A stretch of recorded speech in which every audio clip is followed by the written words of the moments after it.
With the dwarves dead and the giant leech defeated, the swamp now offers a chance for a spite.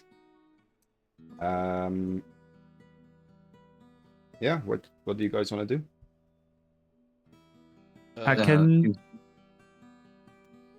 Is that dwarf still there? My man.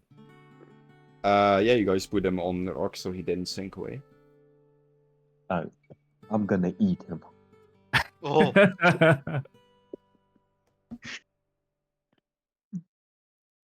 I leave for 2 months, and he's a cannibal now. Hey, it's not cannibalism. He's a dwarf. I'm a disembodied, a completely different species. you're an undead. You're right. Dwarves are lesser. Emmerich.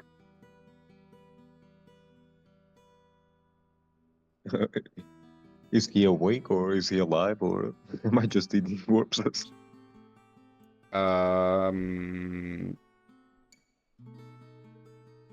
You guys killed him, so he's just dead. He's just laying there. So. Man, there's no need. I wanted to hear him scream. Is the leech is still here, right? The leech sunk away, but you got all the loot from the leech that you could get already. Okay. Can the I ration. go over to where it was and maybe call Gastroth over? I'll be like, Gastroth, can you pick up any magical signs from where the leech once was? Let me check 1 second. I want to see.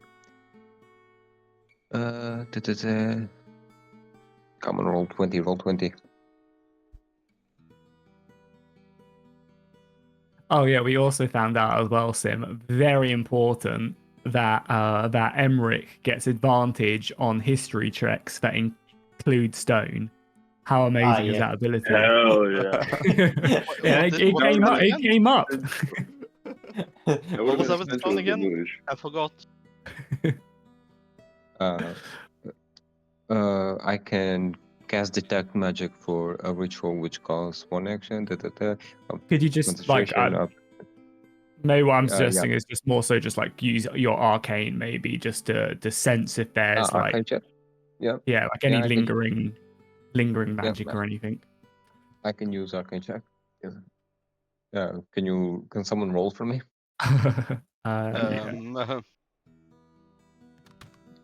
It's +7. Oh, whatever. 15. So 21. Oh, sorry, it was an 8 to a 15. Oh, okay. Does 15 pick up anything quick? So what do you want to gather from this? Like, what's your intent? So the reason why Flavia is doing this is obviously she got a message from her, a shadowy message, like a message in her mind, right? I'm not sure if she like fully comprehends it as her patron and she's made the pact or whatever, you know, she's kind of just going along with it. So kind of just, and the thing that's kind of really sticking in her mind right now is the fact that the beast saw her in darkness and could like follow her movements. And obviously with patron trying to like immediately telling me to kill it and stuff. So just kind of wondering, trying to get any insight on like why this voice wanted it to be killed, you know, like does it hold some magical properties or something is kind of what she's looking at. How much did you roll? 15 total? Yeah. You don't sense anything magical coming from the leech. It seems a very natural being without any intervention from magic. The 20-foot tall leech is natural. I mean, yeah, it's gonna it look... is in this world. Flavia will look concerned, and then just kind of just I guess wander off into the ship, and she'll be like, I guess their spoils are ours, boys. Wander off. Don't know if anybody else anything else to do here. Nim wants to go and see if there's any loot in the ship, the back end of the ship. All right. So Castriot will search. Did we search the leech or? Yeah, we The leech did. has been Yeah. looted. Yeah. Yeah. Then yeah. Go ahead. At the front end of the ship, I guess. All right. So you guys want to look for loot in the ship? So loot is not really divided into specific compartments of the ship itself. I'll just have all of you make an investigation check, please. Okay. I'll do you first, Casterot, on my dice. During the first. You rolled a 7. I failed. I rolled a 10. What's your modifier, Casterot? 7. You got a 14. So And 14. I'll do myself. 9. 6. You have a 6 total. What? -1. Okay. Oof.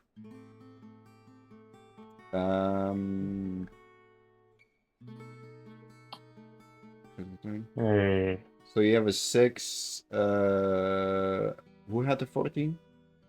Black mean- Wolf. Okay. How much did you roll, Emmerich? I rolled a 10 and Grog rolled an 8. When What's you your got a sec as modifier well, on I that? Yeah. was going to say, do you want to give me the Phoenix as well? Because I'm pretty sure Marcellus was commanding it. So just so I can Yep. drag it with us. I can give I'll just. you all permission to move. There you go. Nice.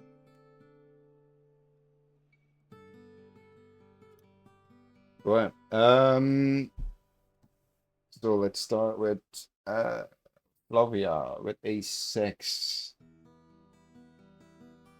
You find. 1 second.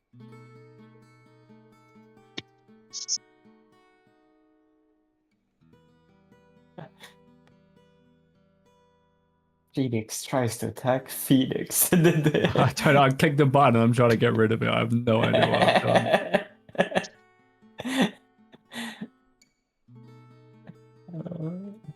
Okay. With the 6, you find a ship's logbook stored away in one of the gates near the back end of the ship. I Its just find gold pages. instead. Its pages brittled with age. As you look at the book at the front, something is written in a language you cannot read. Or you don't know. the language. Well, my friend. How much? Like how much of a like? Is it a sentence? Is it a? It's on the front of the book is just a title, like a title word. Make a knowledge check. Make a history check. 14. Um, Don't you have With- a perk that lets you read any language? Yeah, I have comprehend language, but I don't want to waste a spell slot if it's just a fucking word. No, like Eyes of the Roomkeeper or whatever. I thought that was a No, wall. I've got Devil's Sight, which is seeing in Oh. darkness and magical. Copy. With But I a- can cast. with I was a saying I four- can cast comprehend go ahead, language, go but ahead. yeah. 14, you realize that the title is written in Dwarven language. Ugh, gross. Can I flick through the logbook and see if there's anything that stands out? Like, is it like a diary? Like, am I like reading just like events or kind of like what do I pick up from it? Yeah, as you flip through the old battled book, you realize you cannot read anything of it because it's Dwarven, but the way it's structured, it seems like it's a very well structured log of events that happened, and much like you will have in modern ships and planes, where they just write the day or the hour and then what happened on that moment, and so on.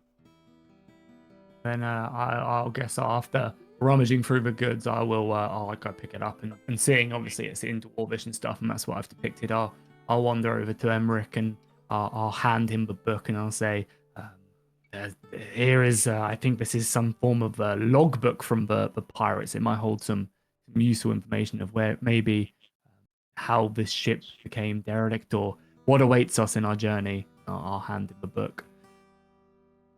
Yeah. I'll have a look through. And I'll be careful with it as well. I'm not just like throwing it around because I can tell that it's brittle and could break apart and stuff. Yeah. Emmerich, once you look at the book, you realize that in front it says logbook in Dwarven. And once you start filing through the pages, you quickly begin to stitch together what in the whole the book was talking about, which is the following. You carefully begin to discover the decipher the faded ink. The log details the airship's departure from Valheim, a Dwarven stronghold, which you are very familiar with. Their destination was the elven city of Seoluna. The date logged shows that this voyage began roughly 200 years ago. The log describes the airship's preparation to dock at Eaststone's outpost to refuel when a sudden and unexplained malfunction occurred in one of the engines. The malfunction caused the airship to plummet, crashing into the swamp. The logs also show that the crew on board was a total of 14 dwarves. The last entries before the crash recorded a crew of 8 dwarves, with no mention of any crew members missing. That's all you got from it. A transport ship from Valheim to the elves. How many dwarves did we face? You faced 8 dwarves total. Yeah. You think they were the 8 dwarfs that you speak of in the logbook? 200 years is a long time, even for a dwarf. Yeah, it's half their lifespan. I believe, right? I guess it's something just like a that, yeah. coincidence. It would seem a pity to waste half your lifetime in a place like this. Yeah. They might just be playing on an old story. Crew of charlatans. And what did you say about... So the logbook said there were 14 when they left, but only speaks of 8 at the end? Yes, with no mention of any crew members missing. Hold on, let me roll the dice. And it says nothing more. Yeah. Flavia won't push the issue on that. She's too stupid to pick it up.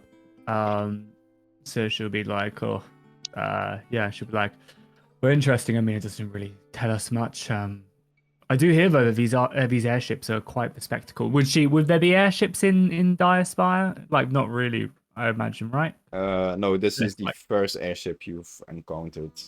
Yeah. I hear Would that. it be... Go ahead. No, continue. I was going to say, I hear these contraptions are the pinnacle of dwarven engineering. I would love to ride one.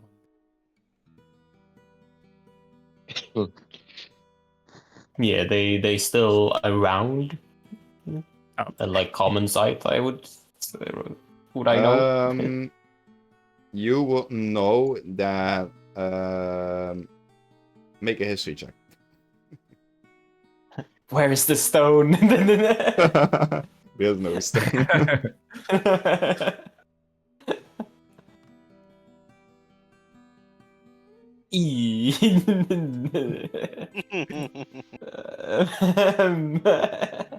How much total is that? 6. Alright. you do know that there are airships actively being in use by the dwarves. However, this particular ship seems much older than the current versions that are flying around now. Which makes sense since the book speaks about 200 years ago. Yeah, they're around. This is a much older model. We might be able to catch one if we go to Valheim.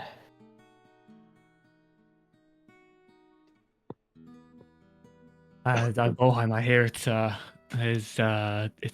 a mighty city. We of course taught in when we were growing up all about the great cities of this land, and I hear it is carved into the mountain. A complete guess, by the way. Flavia did not pay attention when she was in her history lessons.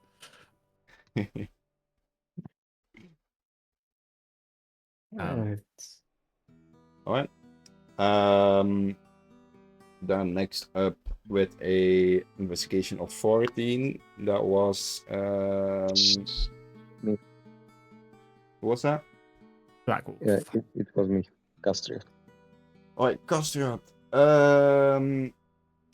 You explore a little bit further into the ship as you open a few crates, which reveals a cache of dwarven-made weaponry.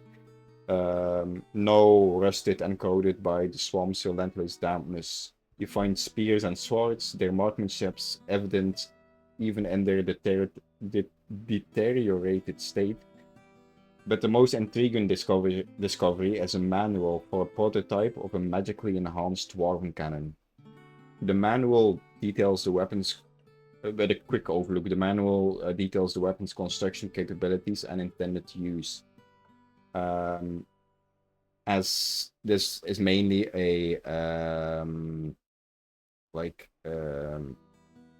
picture manual, like it's drawn pictures and nothing like written in word. It's easy to discover the main gist of it. It seems that this cannon is to be fitted on a naval vessel and fortress walls.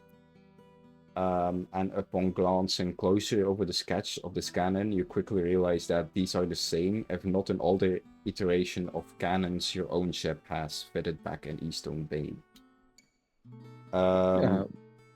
Together with this is also a blueprint, which has a dwarven writing on it, so you cannot read it. He's gonna yell at Emmerich. He's gonna say, "Dwarf, take this," and just throws him the manual. Yeah, I wouldn't give it to Panther because he might not be able to put it together if it's just pictures. Excuse you. Okay, I'm going back to where I camped. I'm going to the gate.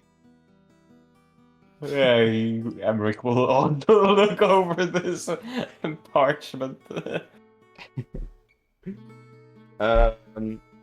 Alright. This is a blueprint of the cannon, and on top of the blueprint it says the Thunderhammer. There's a section that says overview. It says the Thunderhammer is a siege weapon combining dwarven craftsmanship with arcane enhancements. It's designed to deliver devastating elemental blasts. It has a components section, which is divided into 1, 2, 3, 4, 5 parts.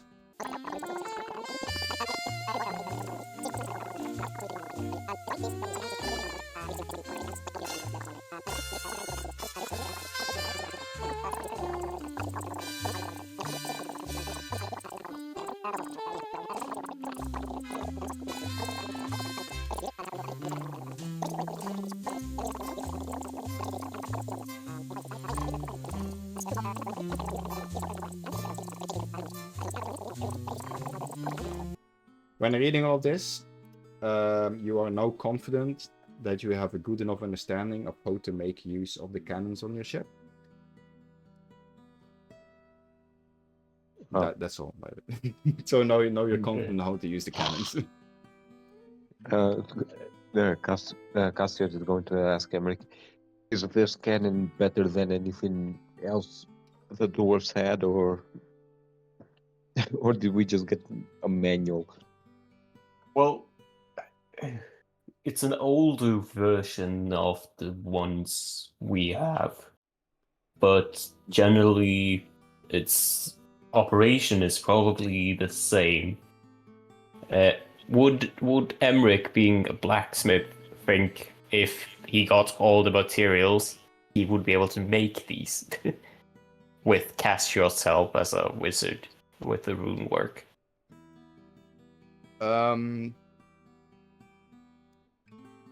Yes, it's gonna be a very hard thing to do, Yeah. and it needs a lot of resources and a lot of time. But you could Yeah. theoretically make it. You do realize that with your combined skills, you could easily maintain a good state of the guns. Yeah. Maybe, He will forward that frankly- information. Frankly speaking, it doesn't seem like it's worth it. We don't even have anything to defend with it. Well, it might come to use. We might need to repair the cannons at some point, or possibly use them in a siege or battle. Honestly, I was hoping it was some kind of ancient technology where we can sell each piece to a different dwarven state, and then sell the information to the other dwarves, and make them fight each There other is only over one the dwarven pieces. state. Yeah, And very then political now. then we sell part of it to the empire and part of it to the dwarves, and tell the dwarves how the empire has stolen dwarven technology. Oh. I think that plan might not be useful, but yeah, sure. I think it's a great idea. But yeah, that's will- the gist of the information of this phone. The plan would be very useful. We just sell the information. We always sell information. We sell the information to the highest bidder. Well, I don't It's think many fairly- like Flavia's gonna hear like them talking after obviously being near Emmerich. Flavia's gonna bring up. Well, I don't think many people would do business with us after your little stunt in the Empire, Astaroth. I think we've got a bit of a name for ourselves. Yeah. Very And it's a fairly outdated cannon. true. Yes, that's the outdated canon is the problem. I was hoping it was something ancient technology, you know.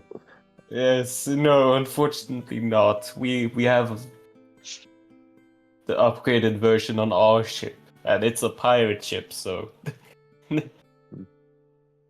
Flavia, being intrigued by all this talk about dwarven technology, she's gonna question Emmerich and be like, Emmerich, has dwarven technology come a long way since 200 years ago? You mentioned there are still airships flying around. I'm just wondering, have there been big leaps in the past 200 years? why are you making me roll history? Take a history check. Has the stone of the dwarven empires come a long way in the past 200 years? Boom, advantage. 10. With a 10, you think back about your the place you came from, and yes, there is a lot of technology.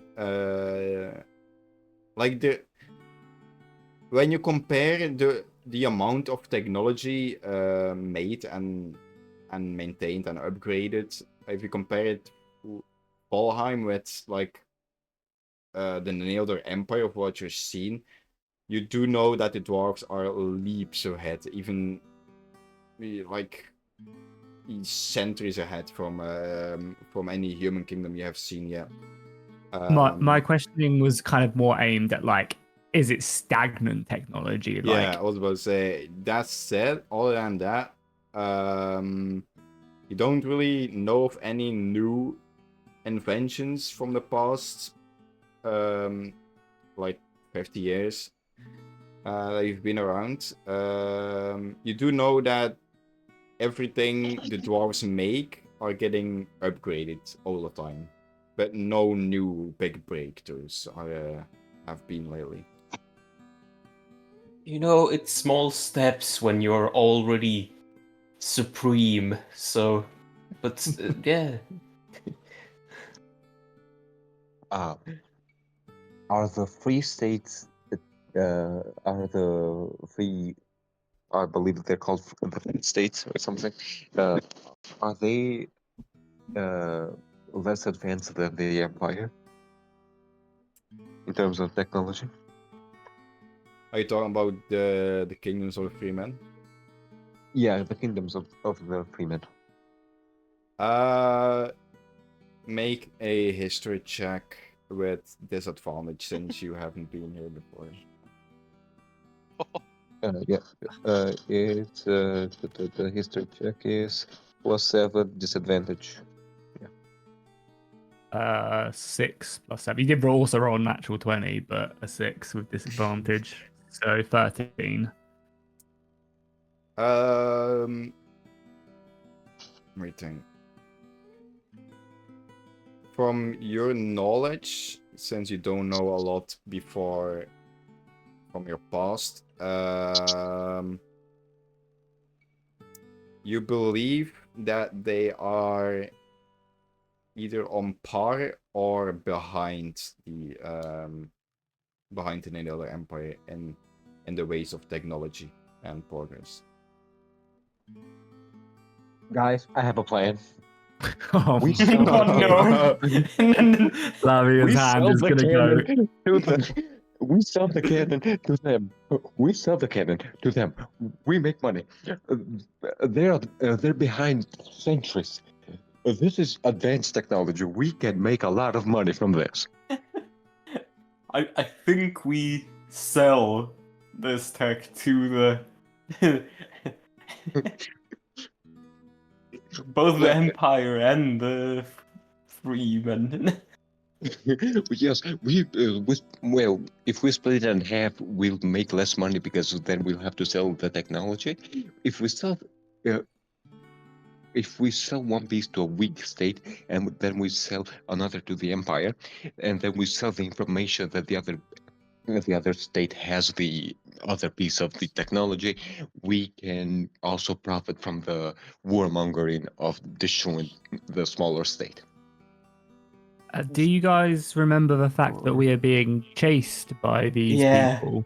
Just again, it might be nice to be the only ones with highly advanced cannons, and on our side, it can definitely help keep us safe. But I think for now maybe we keep this stuff.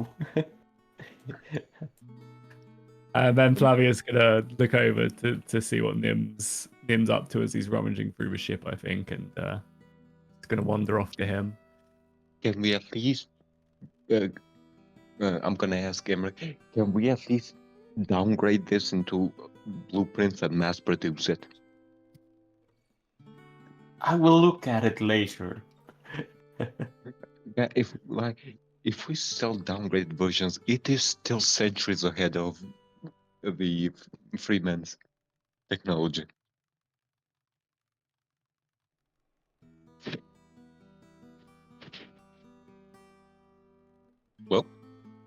Well, we shall look at it later. I might need some time to sit and think on it. Yes. Okay, does anyone else have anything to do? Yeah, we still have like 4 people to go through it. Yeah.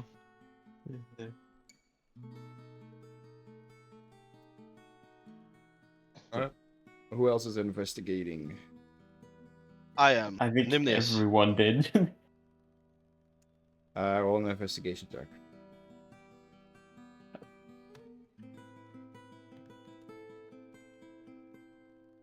Eight. Plus nothing. Nothing. Say. Alright, with an 8, you find. Toilet paper. What, toilet paper?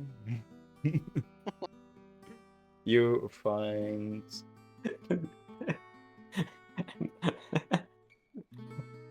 2 full rations. Oh, Nice. fucking 10 pages of dwarven research.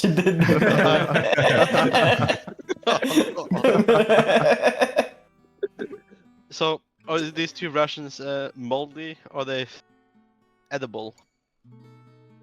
They seem to be edible. You found it near a small site where it seems that the dwarves,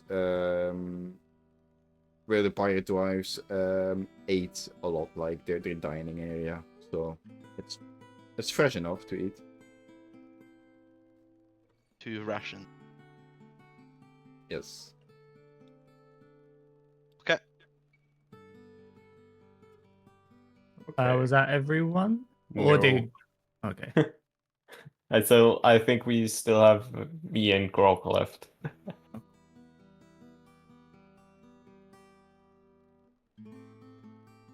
Yeah, roll So investigation. okay, yep. This is for, let's say, Grog first. Wow. 18 10 rations. minus 1. He almost found the ultra magical sniper rifle hidden in the swamp. Well, he Grog finds Grog finds a bag with weird slimy looking like make a nature check for Grog. Yep.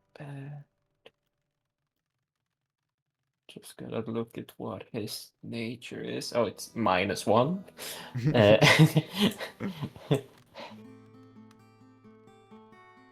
10. Okay, with a 10, he finds a bag with slimy white balls. He doesn't know what it is, but it's something.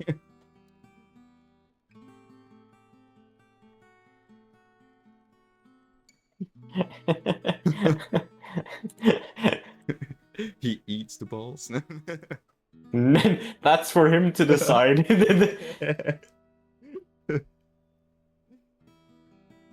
Alright. And then you need to roll for yourself. Yeah.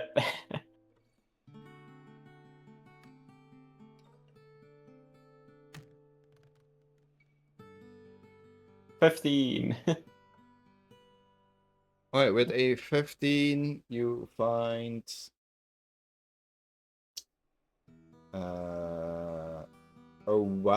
between all the rusted weapons, you find a crate that has been sealed up better than the others. Once you open it, you find a well handcrafted short sword. It's a dwarf made short sword. Ooh. Thank you.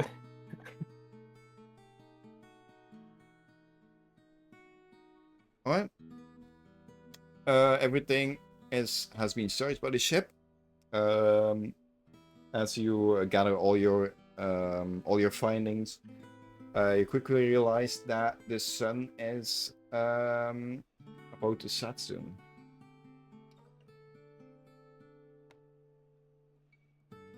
What do you guys think?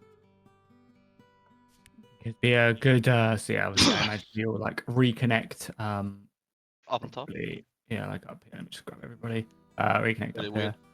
And say, I think we all expended a lot of energy, and looks like the night is setting soon. So I think maybe here would be a good place to set up camp and regain our strength for the next day as we march on.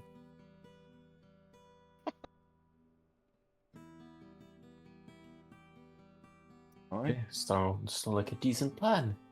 Yeah. Well, me and I guess we should set up camp at maybe talk about who should be on guard duty during this time, and I guess look at food as well, provisions. So we didn't exactly leave with the most amount. Yes. If you guys do not consume a ration today, you're gonna have 1 level of exhaustion the next day. I still have 4 Right. 4 rations worth of bread I can share out. So that's 1 to me and 1 to Grog, and then 2 others. Flavia would be appreciate it, and I think probably so would Castorot. I mean, Nim bound to, right? So Yeah. Yeah, so that makes it well, all of us.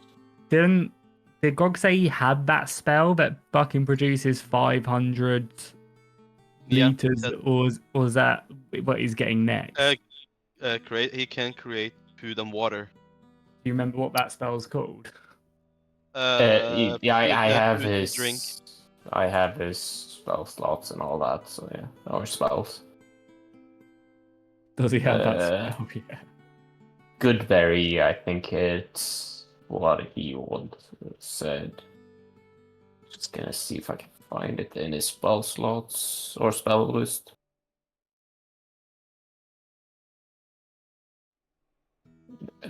He has create food and water. Yeah. It's like a level 3 spell slot though, right? But I assume he would 45 pounds of food and 30 gallons of water.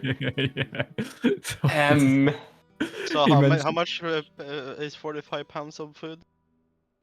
How many rations would that be? It's enough to sustain 15 humanoids or 5 steeds for 24 hours. That's So what, basically 2 one days. nim. More than that, bro. No way. That is a lot of food, bro. Well, Nim is a massive eater. You know, look at his muscles. Well, it's for 24 hours, so it's technically 2 rations per person, so 30 rations. Oh. But if it's not eaten within 24 hours, it's wasted. And he has 10 rations on him. So I think we're good for now. Oh yeah, okay, cool. Well, Would you handle know, them. technically, you can use to create food and water. Then I can respec one of my spell slots, prepare spells into purify food and water. So we have a lot of drinking water around us right now. Yeah. I mean, if Grog has 10, he would hand them out as well. Like Grog's Yeah, character. but it's also if we're going to sleep, I don't have his amount of spell slots is the issue. No, as in if he has 10 on him already, he'd probably get through those first, right? Yeah. Well, these will always because create food and water is a 3rd level spell, I think. No, I thought you said that he had 10 on him anyway, just without it. Yeah, So what I'm saying is he'd probably give that out. Oh, I see what you're saying, right? Yeah. If we're going to sleep, he'll get it back. Yeah. Yeah. So I didn't realize we were part of metagamers here, you know? Just thinking smart, because Grog is of course, a smart man. Yeah, that's a really good idea. But I don't know what spells he had. Did he use any spells? Oh, no, he used Blessed. He used Blessed, and Yeah. that was it, I think. Healing, I think. Oh, He yeah, and he used- healed as well. Yeah, but that was primary healing. He used Spirit Guardians, I know. Okay. Yeah, so he should have at least 1 3rd level spell slot left.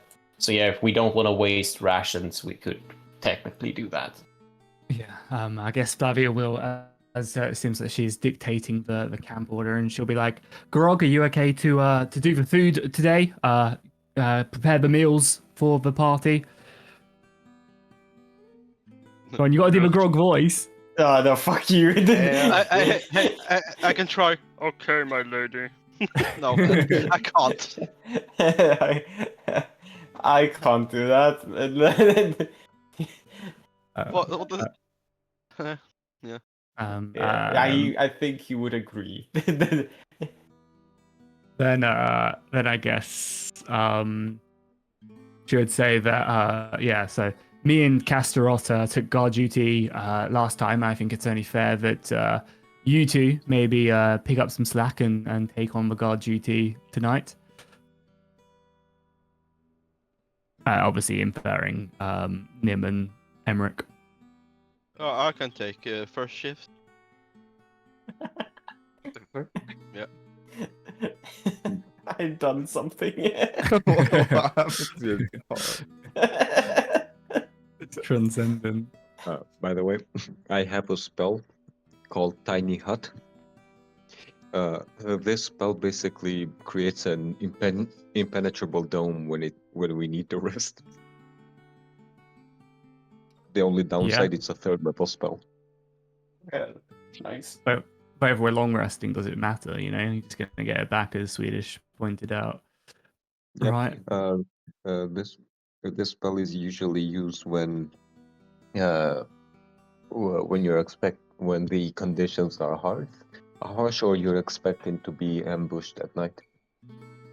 Well, we're Yes. out in the wilderness, so it wouldn't be a bad idea. You know, we're in an unfamiliar place, and getting my beauty don't sleep know. is of the utmost importance. We don't Very know. good. The pirates might be ghosts that come back. Yeah, the man you did talk about to 14 dwarfs, so you know, could be more out there. Yep. Then I'll cast Tiny Hut. What's the size of it? It's a 10-foot radius. It's a 10-foot radius immobile dome of 4 springs into existence and remain stationary for the duration of the spell ends if you leave the area. 9 creatures of medium size or smaller can fit into the dome. The spell fails if its area includes a larger creature or more than 9 creatures. Creatures and objects within the dome, when you cast the spell, can move through it freely. All other creatures and objects are barred from passing through it. Spells and other magical effects can't extend through the dome or be cast through it. The atmosphere inside the space is comfortable and dry, regardless of the weather outside. Until the spell ends, you can command the interior to become dimly lit or dark. The dome is an opaque, OPAQUE. I don't know how to spell that. Opaque. Opaque, from the outside of any color you choose, but it is transparent from the inside. Yeah, so Flavia Yeah. will, as she's telling Grog to cook and asking Casterot to set up the defensive perimeter, I guess, over maybe the sleeping bags, and I think Nim has a tent, right? So like over that area, and then there's no point for sleeping bags because it comes with interior. It's basically a house. Oh my god, that is sick! That's such a cool spell. Yeah, but if Casterot's you know, did the interior decorating, I'm not too hopeful. Yeah, cool. And then humans played about. and then she'll be like, so Nim takes the first watch, Emmerich takes the second. Yeah, sure. We make our way, the next day. I think that's the plan.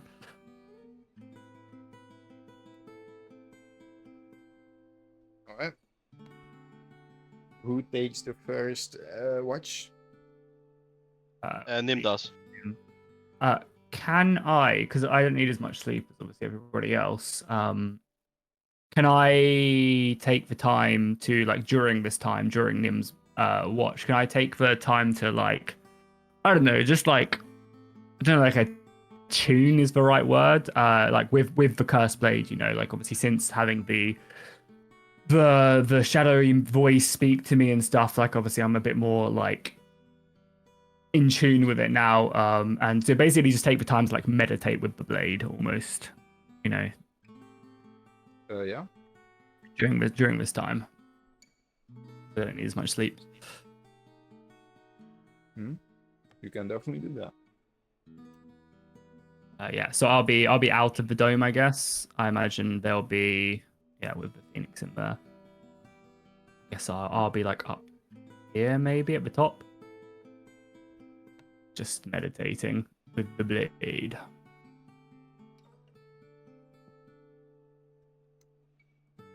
Alright, Nim, I want you to make a perception check. So God, that's not good. Oh, that is good. 17. Perception. 18. Alright. What's that? With an 18, your watch goes smoothly. Nothing really special happens. Once the sun goes down, 2 or 3 hours passes by. But like I said, nothing happens. It seems like to be a very quiet, safe night. As the 4th hour passes, it is time for the next watch. And who's gonna that be? Kick the dwarf. Okay, I'm gonna kick the dwarf. Wake up, dwarf man. Why? It's your turn to walk. He will just move a bit. And go and look outside. Alright, make a perception check.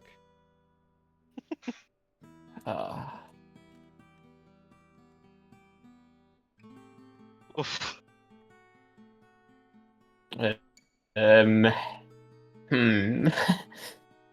Yeah, 6. With a 6, you don't notice anything strange. Yeah, you do hear the swamp and the ship creak a little bit. But other than those noises, don't hear anything or see anything else. And so all those hours passes by without anything interesting happening as it becomes daylight. There you go. So we ate 2 rations, yeah, before going to sleep and when we woke up, right? Yeah. Or did ate you a use ration. Yeah. then? But Heal. Grog used the spell, so basically all that food would be gone. I would assume. Yeah, Grog made what 30 rations, right? We said it was. With his 3rd level. Well, it's enough for 9 people for 24 hours. So yeah. So it's 2 rations 15, a day, right? 15 people for 24 hours and 2 rations a day. Yeah. So it's 30 so rations. 30, yeah. Yeah. Oh, I mean, we just need to always make sure fucking Grog keeps a 3rd level spell slot, I guess. well, at least we're far Kinda. away from town.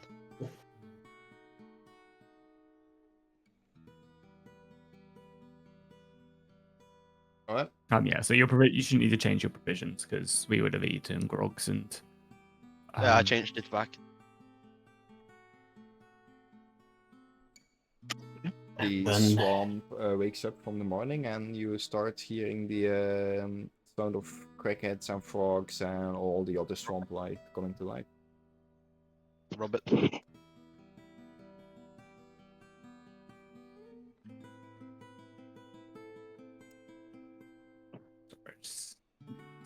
Now the important question: did we level up? No.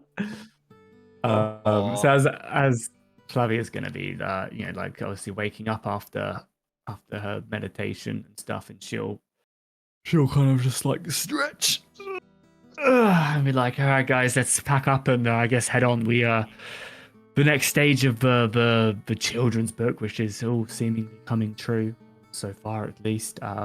Seems we need to be on the lookout for men dressed as sheep or wild men dressed as sheep. I guess we all keep that in our minds as we push further forward and we head further towards Gold Keep. We're searching for men dressed as sheep. Nim, Yes. Nim, aren't you like that? Don't you follow some kind of god? No. Oh, I don't know where you got the sheep art from, but okay. Bet. That's what the book said, no? It was wild men as sheep, no? Or not? Am I No. misremembering that? No. We called them Welsh, Jackie. We called them Yeah. Welsh. Oh, well. That's what Flavia said. I guess her intelligence is not great, so she misremembers. Yeah, she need to check. Put her intelligence agency into maintenance mode. Yeah, it's busy. All that killing last episode, took it out of me. But yeah, she will. She'll help up, people from sleeping and prepare to set out. In case anybody else has anything to do whilst we're here. Yeah. I'm gonna ask one question. Who wants a D8 on your initiative? Well, I have 0 initiative, so I liked 1. Yeah, I can give 2 of them, and I need the other 2 for defense. So who wants the other one?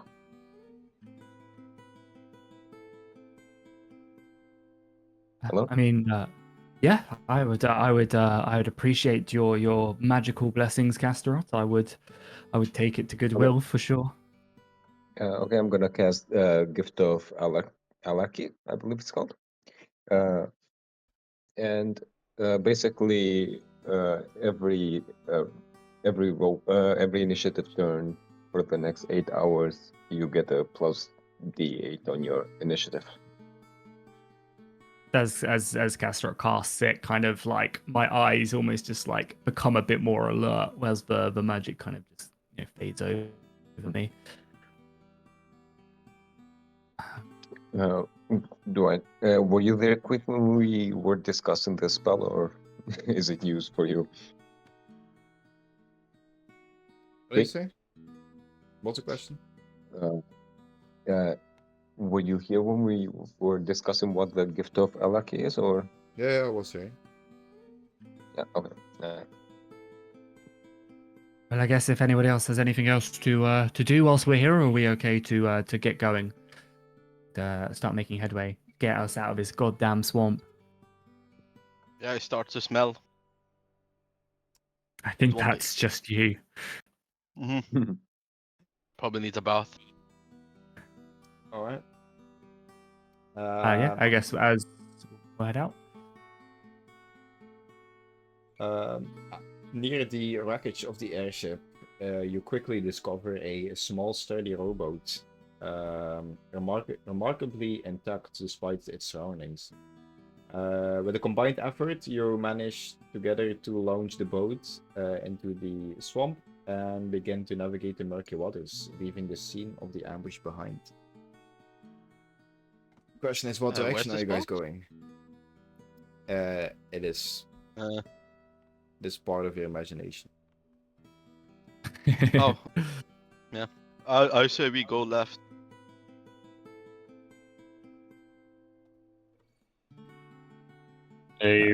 What did... There was one page that said something about the sun, right? Or Yeah, that it rises in the west or east or No. north or south. I can't remember. Yeah. It is in the east.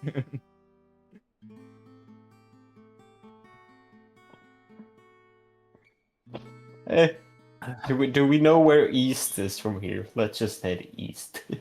Well, I last time think you it guys is where figured the out that town. the sun rises in the east and you guys Yeah, went but- east, so. Yeah, it's sun. I suggest Yeah. we keep on following. I think the last bit of information we got. There's no more direction change. I think we continue east in the hopes of Alright. finding the next step. Oh Ah. my god, no. Yeah. Have you fallen off? Oh no. Oh no, Hey, the edge of I the can- world. I can take the Phoenix. Alright, so the next part is not built in game, it's just gonna be narrated. The journey across the remaining expanse of the swamp is a relatively swift one. The rowboat glides smoothly and the familiar scent of the swamp slowly fades. After roughly 30 minutes of rowing, you approach the far side. Who here has a passive perception of 13 or higher? Passive. What was that again? Passive. Perception, Perception. 13. Yeah, I do. Probably wrong. Yeah, but I don't know. Nope, 12. Nope. 11. Mine's 14. Mine is.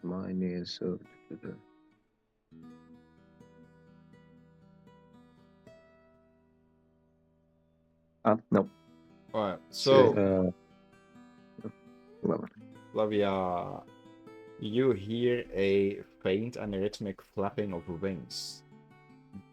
The sound is barely audible, it's more like a whisper on the wind.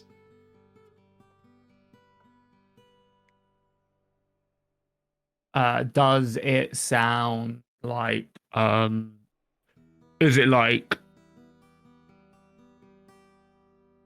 just trying to think of like it just sounds like flapping, right?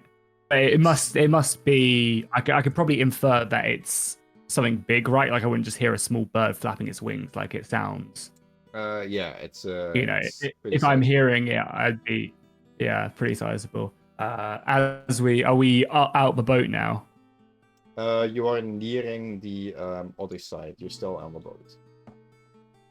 She's gonna, I imagine it's Nim and like Grog rowing. She is gonna like, guys, I think you guys need to speed up. I hear something coming, and she's like thinking back to the shadowy message. When she was informed that the Phoenix Patrol, or whatever they were called, were after them, and her mind is gonna like flicker back to that, and she's gonna hopefully encourage them to pick up the pace. Alright. I want you guys to make a strength check altogether to see if you are Ooh. able to row faster. Is everybody rowing? 2 people. Whoever is rowing. 5. Oh, ho, ho, 9. ho, ho. Alright. Yeah. Is it 1 or 2 D20s? It's just a strength check, so 1d20 plus whatever strength you have.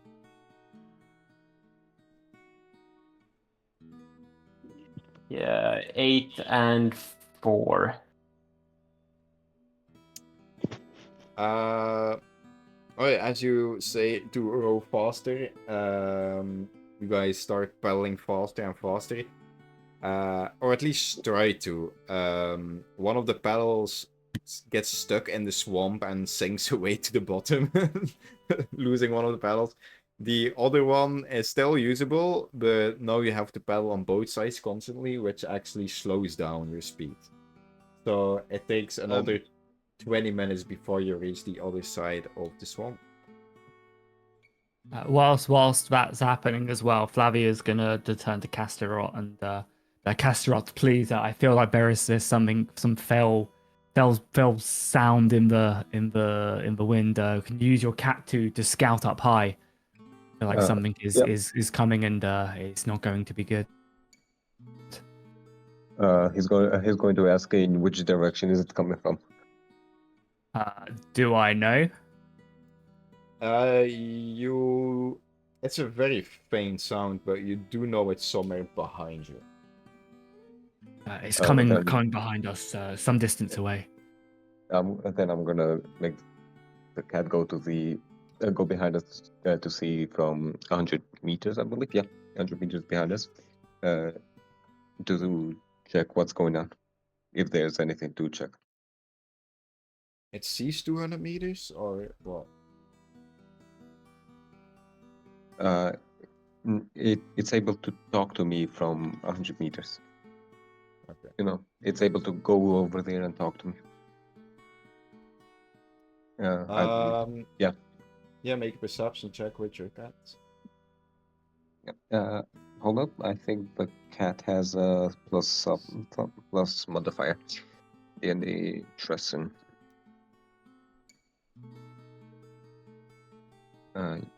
Yeah, it has a +5. Yeah. 13 total. 8. 13. With a 13, your cat is scanning the area behind you. At first glance, it doesn't see anything out of the ordinary. Just a few birds off in the distance. Looking for a bit longer, one of those dots that the cat thought was a bird doesn't really seem like a bird because it's just slowly getting bigger and bigger. It's still very far away. The cat doesn't know what it is, but it's coming straight at you. Guzzard is going to say we are getting followed by something, or something is coming at us. I don't know what it is, but it is coming towards us. Quickly, Castrot, you need to put that phoenix underneath your cape and hide it. I had a message from my spies out in the world that we were being chased by Imperial legions. If you could maybe disguise yourself as well, as they think you are on their side. This is not good, guys. We need to get out of here and into hiding quickly. Let me check 1 second. I want to check my spell list. I don't want to meta game.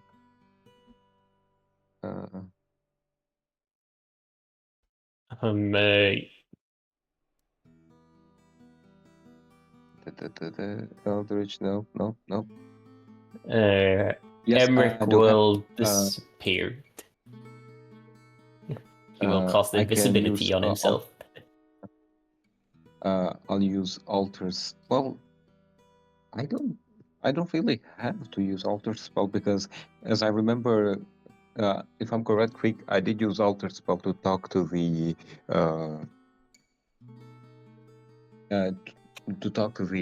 general. I believe he Yes. was. Yeah, so they don't really know what I look like. Because I was a woman at the time. Right. Well, at least hide that phoenix under your cloak and Yeah, do not let it be I'm seen. gonna. All right. So you Yeah. guys, you hide the phoenix, and your boat reaches the other side. So you've been rowing for about an hour, and now you're back on steady ground. As you guys peer behind you real quick to make sure if it's gotten closer or anything. It doesn't really seem that the small dot has gotten any real big, so you gather from it that you're probably a days, maybe 2 days away from whatever is chasing you. Yeah.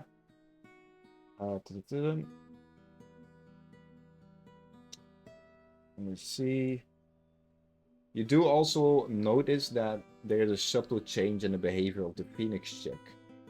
It seems uneasy and its tiny feathers ruffled. It chirps a touch more agitated than usual. As you reach the other side of the swamp, you disembark and find yourself once again amidst familiar terrain. The dense, humid atmosphere of the swamp gives way to rolling hills, punctuated by large, weather-beaten rocks and welcoming shade of sprawling forests. You journey forward for several hours, the sun arcing across the sky now just past its peak. The path ahead is clear and... Jesus God, let me read that. You journey for several hours, the sun arcing across the sky, now just past its peak.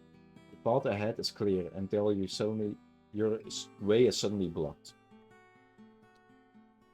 Standing before you is a group of figures, clad in light armor, their expressions guarded. Leading the group is a formidable hobgoblin, his features stern and commanding. It's easy to say that this group was not ready to ambush you; they were just walking towards you from the east. The hobgoblin stands a head taller than most of the humans in his group. His frame broad and muscular. His skin is a deep ruddy orange, and his face is a mask of hard angles and sharp jawlines. His jaw is square and determined, and his brow is prominently furrowed, giving him a perpetual serious expression. His eyes are small and intelligent, burning with a keen intelligence. They are a piercing shade of crimson, constantly scanning the surroundings with a watchful eye. His nose is broad and flattened, and his ears are pointed, though not as dramatically as an elf's. He wears a set of well-maintained, though clearly practical light armor. The metal is dark, almost black, and bears the marks of many battles. Over his armor, he wears a dark cloak, clasped around the neck with a simple iron pin.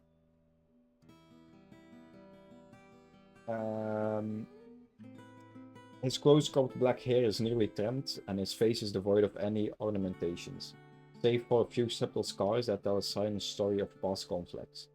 The overall impression is one of disciplined strength, a leader who has earned his position through skill and resolve. He is a warrior, undoubtedly, but also a strategist, someone who has seen enough to the world to understand the value of caution and diplomacy. Waddling beside him is a small drake. It's no bigger than a large dog, with scales the color of polished obsidians and eyes gleaming with uncanny intelligence. It lifts its head, studying all of you with an air of cautious curiosity, its tiny claws picking softly on the packed earth. And this is where Sim comes in. If he's still listening. Yeah, sorry. The Drake, it looks up at you. In your disguised forms, whatever it might be, it doesn't seem like, looking at it, you can tell it's intelligent. It's scanning you, but it doesn't recognize you. It doesn't know who you are or anything, but there's a certain gleam in its eyes that something is up. It just doesn't know what exactly. It's who can speak Draconic again? I can speak Draconic. So It's gonna the Drake will hiss a little bit to itself like, you two would understand. It would be they smell they smell familiar. I don't know where, but they are familiar somehow. It'll kind of like flicker its tail a little bit, and it'll walk a little bit behind the hobgoblin as if it's cautious of you.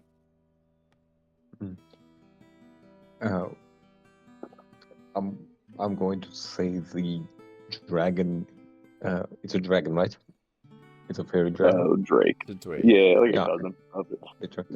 I'm going to say that Drake remembers us or is cautious of us.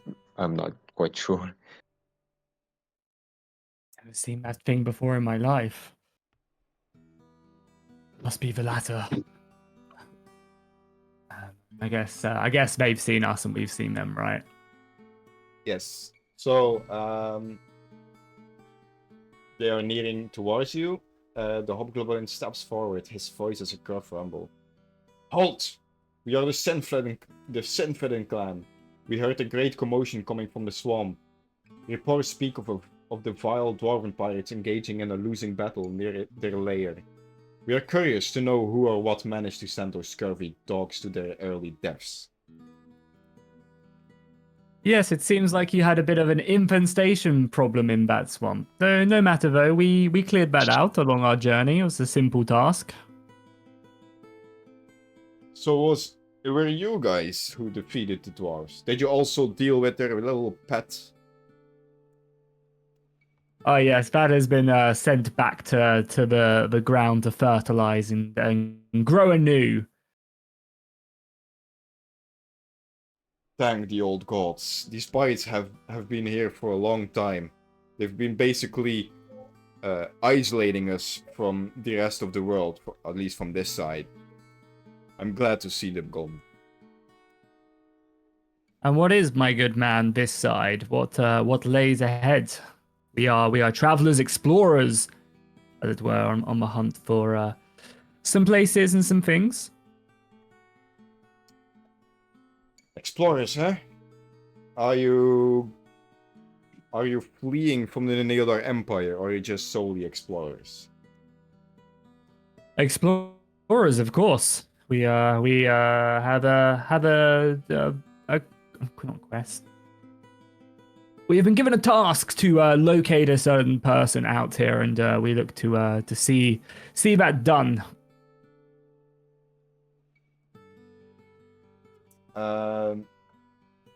Make a persuasion check.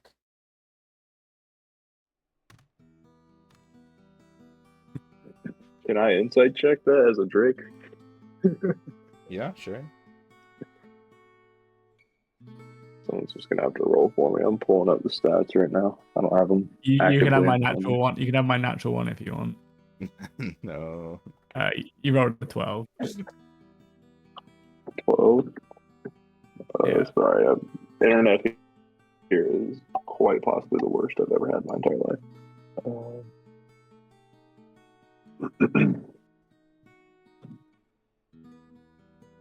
Okay. What is insight again? It's insight. That's intelligence. Wisdom. Yeah, it's Wisdom. I don't have proficiency in it or anything, but +2. So whatever's on to roll. 14 total. Ooh. I rolled a natural 1 and 10 total. You as a Drake, feel like. Actually, wait. I only speak Draconic. Never mind. Oh. Never mind. You have no clue what they're saying. Yeah, never mind. I'm lying. Okay. Looking for someone, I've heard that before. Agents of the Neneador Empire saying that their adventure is looking for someone. You better not be from the Empire. Does it look like we are from the Empire? And I kind of just look to Emmerich myself and the disembodied to my left. Well, you Yeah. might have a point there. Well, the least I can do is show you guys to my camp. Since you guys did remove the dwarves after all. If you guys are willing to, of course. Yeah. And where is this camp of yours? Who are you, the police? Who are you? Well, you're expecting us to travel with a group of armed men to a place of their choosing. I feel a bit uneasy, to tell the truth. How am I to trust you as much as you are to trust me? I will not give you the exact location of our camp, because everything from the swamp on is Senfedden territory. So, if you want to travel further east, you are traveling to my territory. So you either come with me, or I mean, you just or not. But know that you will be safe with me going to the camp. These forests can be quite treacherous. Can I roll insight on that? Yeah. See if I can. If he's telling the truth. 9. I'm pretty sure they're saying the truth. And what treacheries lay in these forests would be repayment for us dealing with your pirate infestation, as we are looking to go further beyond these forests. It'd be Well, useful to know exactly your what awaits payment us. will be safe passage to the camp. But I guess I can tell you the dangers of the forest. It's these. Well, it's not really a set danger. It's more like the area past here has been rumored to be cursed. So a lot of bad things can happen to you if you don't know where to look. Can you elaborate, my good man? That seems very elusive and not at all helpful. You're basically telling us that it's dangerous, and we know it's dangerous. A little bit of trust would go a long way. We don't mean anyone any harm. We are just looking to get to our location to find the person we're looking for. Make persuasion check. Okay, not a natural one. It's a 22. Alright.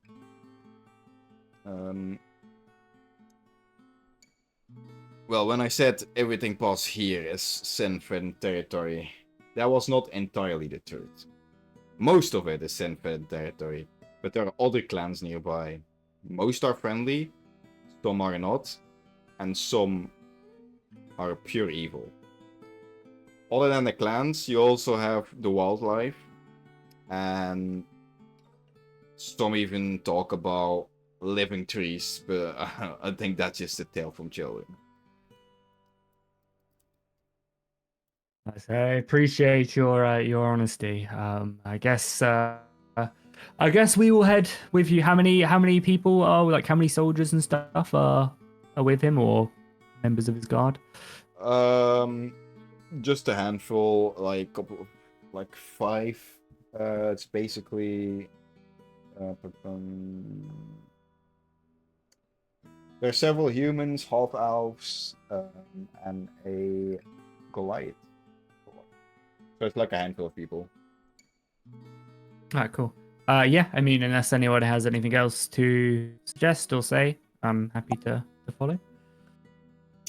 Yeah, or And I'm just wary of this guy because I never seen this kind of creature before. Mm-hmm. So he has his hand on his sword handle, just in case for anything to happen. Can I ask questions as we're on the way to the camp as well if we're going? I'm not sure if you're going to jump straight to the camp or I'd like to talk to this.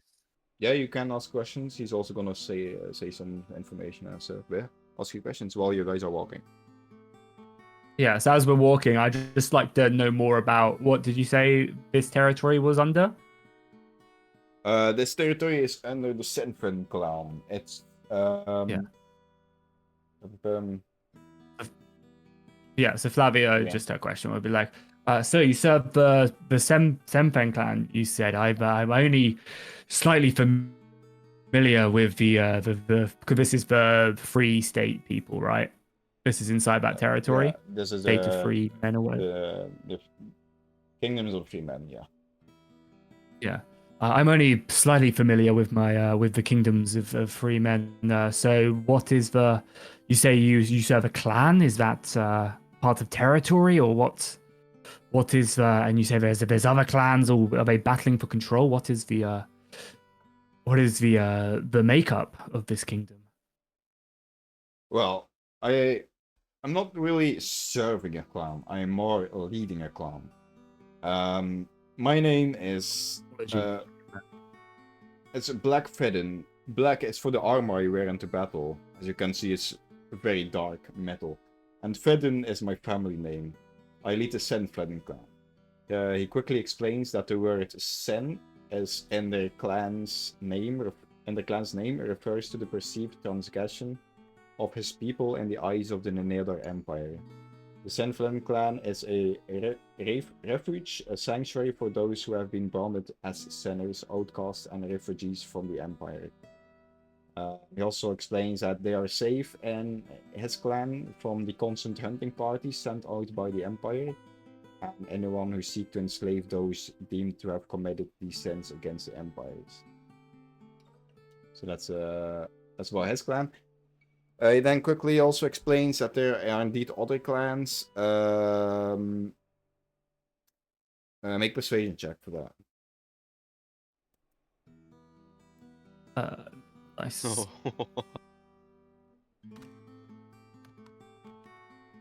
Flung that dice. That is a 28. I'm just I'd be like, oh yes, very interesting. And what power, like what do you play with the other clans? Like, what's the makeup of it? I'm very interested. Well,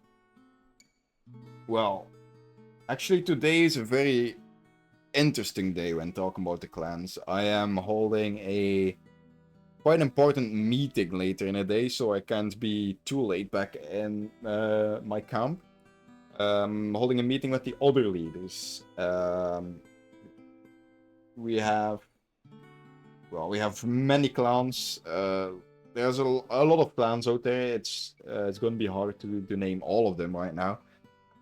But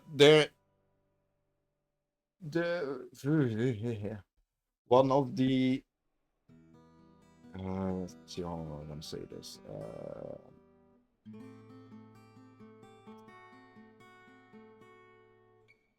But it's not my place to tell what's basically a stranger the names and where these clans are located, as they giving away this information that belongs to them might harm their security. I can tell you there are indeed other clans. There is a struggle for dominance in the region. However, the clan leaders that I'll be meeting today are more of the protective kind. Of course, my good man. I didn't mean to take any sensitive information out of your hands. That is for sure. We are just passing by, and we are not looking for trouble. We are attempting to get through these lands unscathed. So again, we will not offer you any problems. We were just wondering, again, just making sure that we weren't going to encounter any of these clans well, basically the clans we need to be wary of is all we were looking for. But that's no worries. You've told me a lot about what is happening in these lands. Yeah, no worries.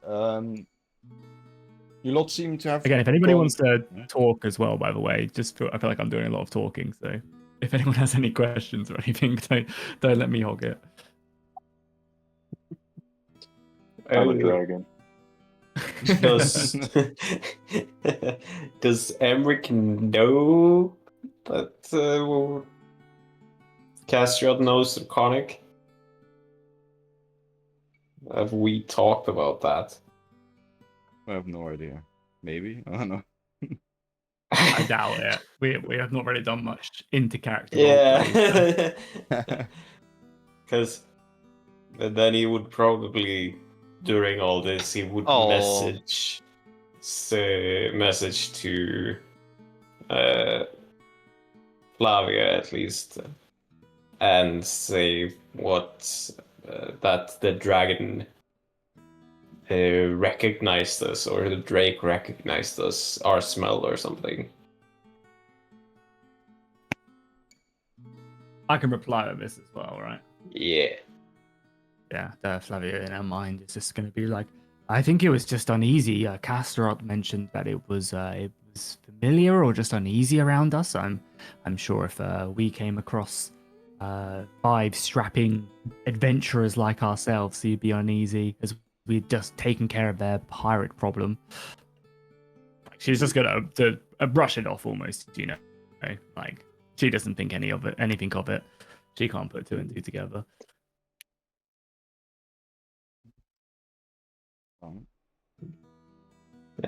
He will send a message to the Drake saying saying just this, I heard you. It's hold on, what's the intelligence? Okay. Actually has the same intelligence as my character. That's Base. it's gonna message doesn't provide like an idea of who's the sender, does it? It just a voice is in your head, basically. Yeah. I don't know. I can check. But message you can My respond back. understanding. But it's like Yeah, just a message in your head. Yeah. 25 words or whatever it is. That's sending. That's sending. Okay. This is Message. Copy. Okay. I don't think I know exactly who sent it or anything. I don't recognize voices. The Drake will kind of look around the area a little bit, like it's caught off guard by the sudden intrusion into its head. Kind of shake its frills a little bit as it's walking. But it doesn't stop walking. It keeps moving. It's just scanning the area a little bit more cautious now. And it'll reply mentally, I don't know who you are, but you need to be careful. And then it'll just it'll keep sniffing around as if that's going to somehow help it find out who was talking. It won't, but that's kind of what it'll do. Rick's gonna keep bugging the dragon. Or the Drake just like, Rage bait why is did we great. smell familiar?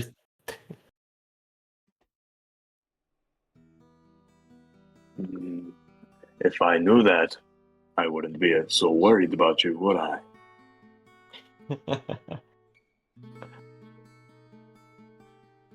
Okay. Alright. I just had a thought as well. Imagine if the patron talking to me is just Emmerich casting a message telling me what to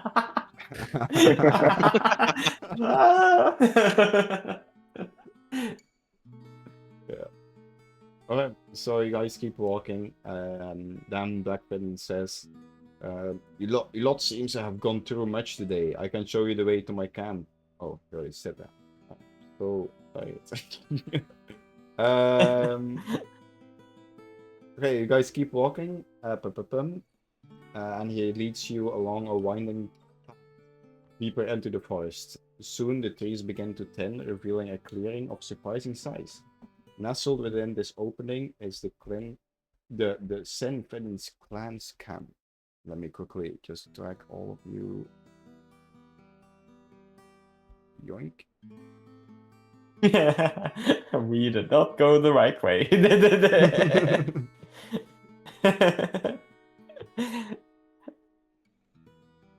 Yeah, Gastred is going to walk up next to Emmerich. Is going to say, you know, those mass-produced lesser cannons are going to be useful in if we sell the blueprints to different clans. We can make money off every clan that is fighting among themselves.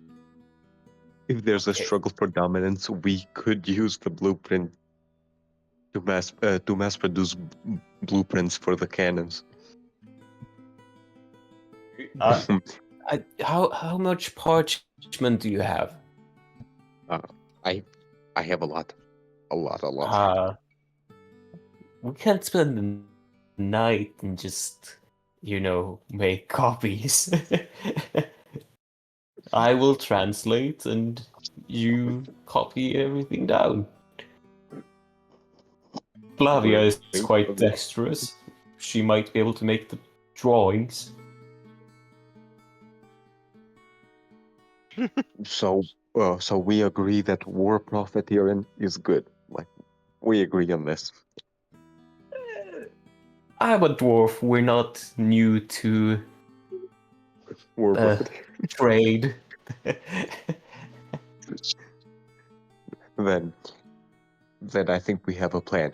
We downgrade the cannon, so we always have a higher tier of cannons, but we sold them to the less advanced nations.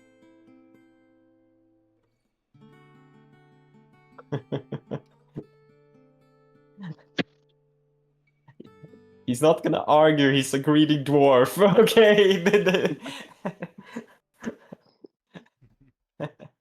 Oh shit. All these children can Then cast then fireball. we have a plan.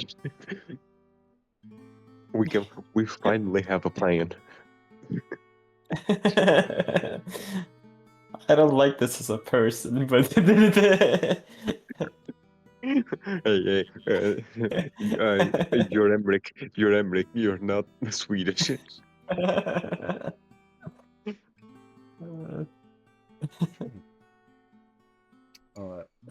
Okay, so we've made it to camp. Yes. The camp is Okay. a patchwork of structures, a testament to the diverse backgrounds of its inhabitants. There are nomadic tents of various shapes and sizes, interspersed with sturdy wooden houses, and even a few cleverly constructed tree houses, woven into the branches of the forest giants. A simple wooden fence surrounds the perimeter, offering a degree of protection. As you approach, you notice a handful of lightly armored guards stationed at the entrance. Their faces alert. Most of them are half-elves and humans, but you also spot a couple of larger individuals. Clearly Goliaths, their imposing figures standing watch. Inside the camp, life goes on. People are engaged in their daily routines. Some are washing clothes at a nearby stream. Others are tending to small cultivated plots of lands. Children play and laugh, their innocence a stark contrast to the hardships etched on faces of many of the adults. It's clear that people here have known struggle. Many bear the marks of past injuries and scars, visible reminders of their lives they have left behind and the challenges they continue to face. The camp is a testament to resilience, a place where the outcasts of the Empire have found a home, a chance to rebuild their lives, and to find a measure of safety in a world that has often been unkind. Blackfeather looks up at the sun and frowns. I will leave you now. As I am behind on schedule, I need to prepare for my other guests. With that, he walks off towards the biggest building in the camp, muttering something along the lines of, "Why do these clan meetings always have to take place in my camp?" He walks away.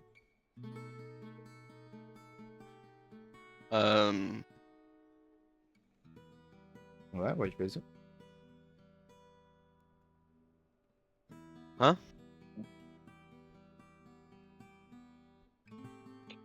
What did you say? What do we do?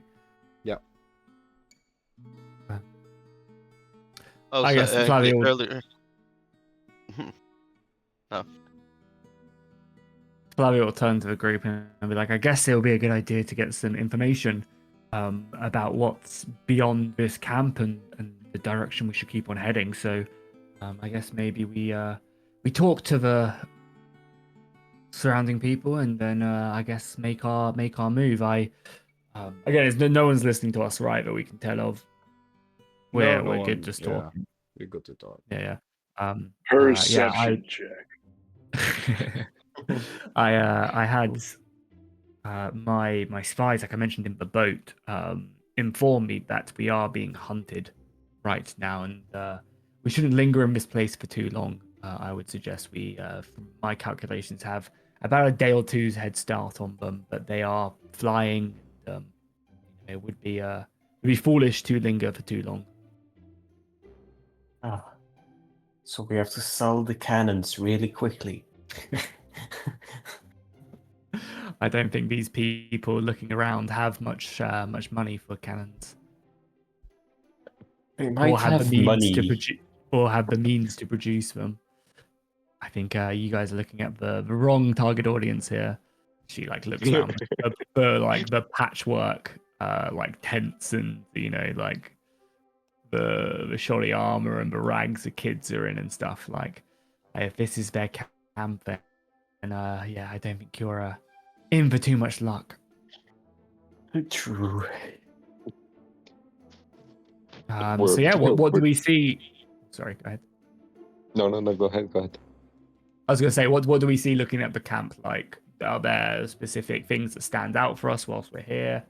Like, like people of interest, who kind of draw attention to themselves, or Um.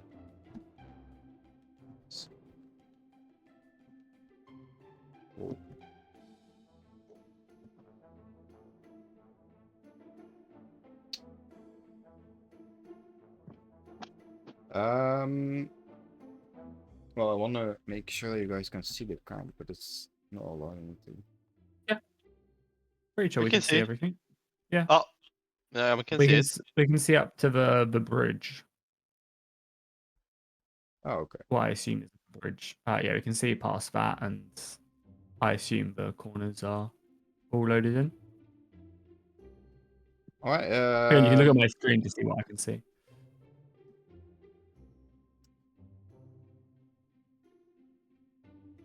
Oh yeah. Yeah.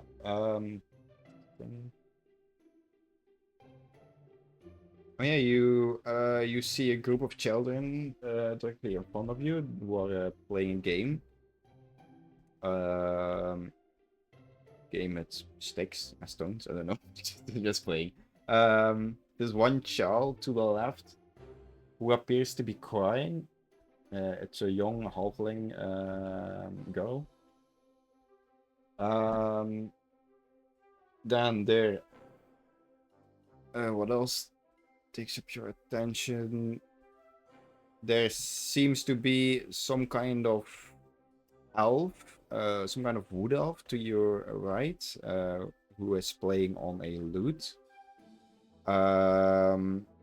And other than that, you guys saw Blackfin walk into the big house to the top left. And that's all you see for now. And you see the bridge too, yeah.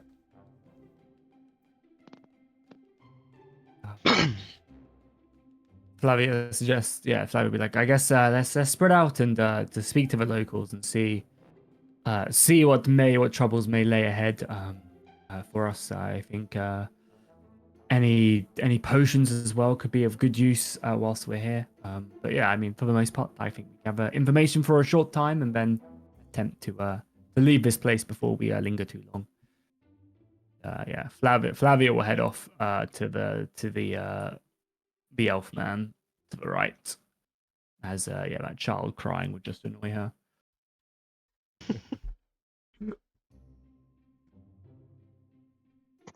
Alright.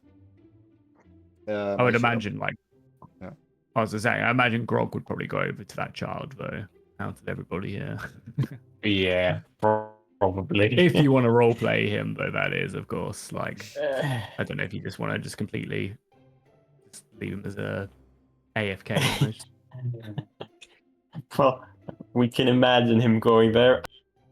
I'm not gonna roleplay him, but it's what he would most likely do.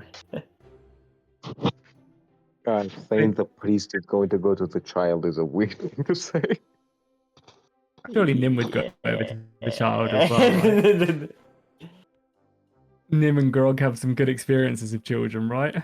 No. Yeah. Come on, the duo must go. No, Nim has been traumatized when he was. Where was it again? Dire That Spire. town. Dyrespire. In the favela.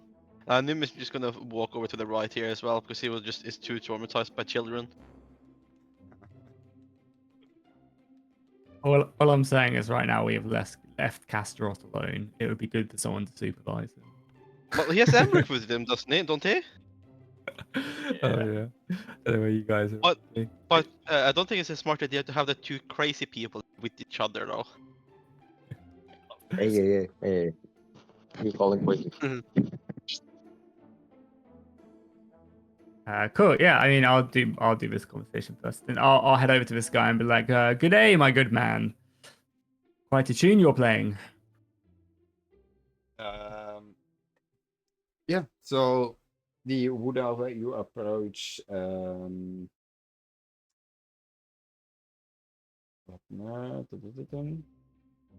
yes. So he's playing a very mesmerizing tone. Before you speak, make a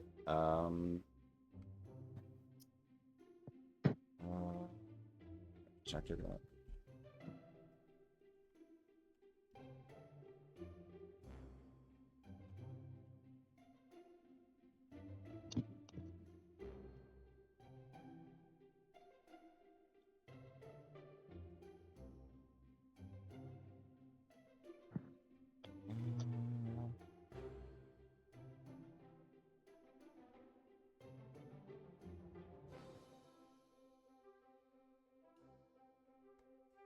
Make a constitution check. Is he trying to charm me, or is it a charm? Anything to do with being charmed? Because I guess I get advantage. Yeah. Yeah, so I get advantage. Yeah.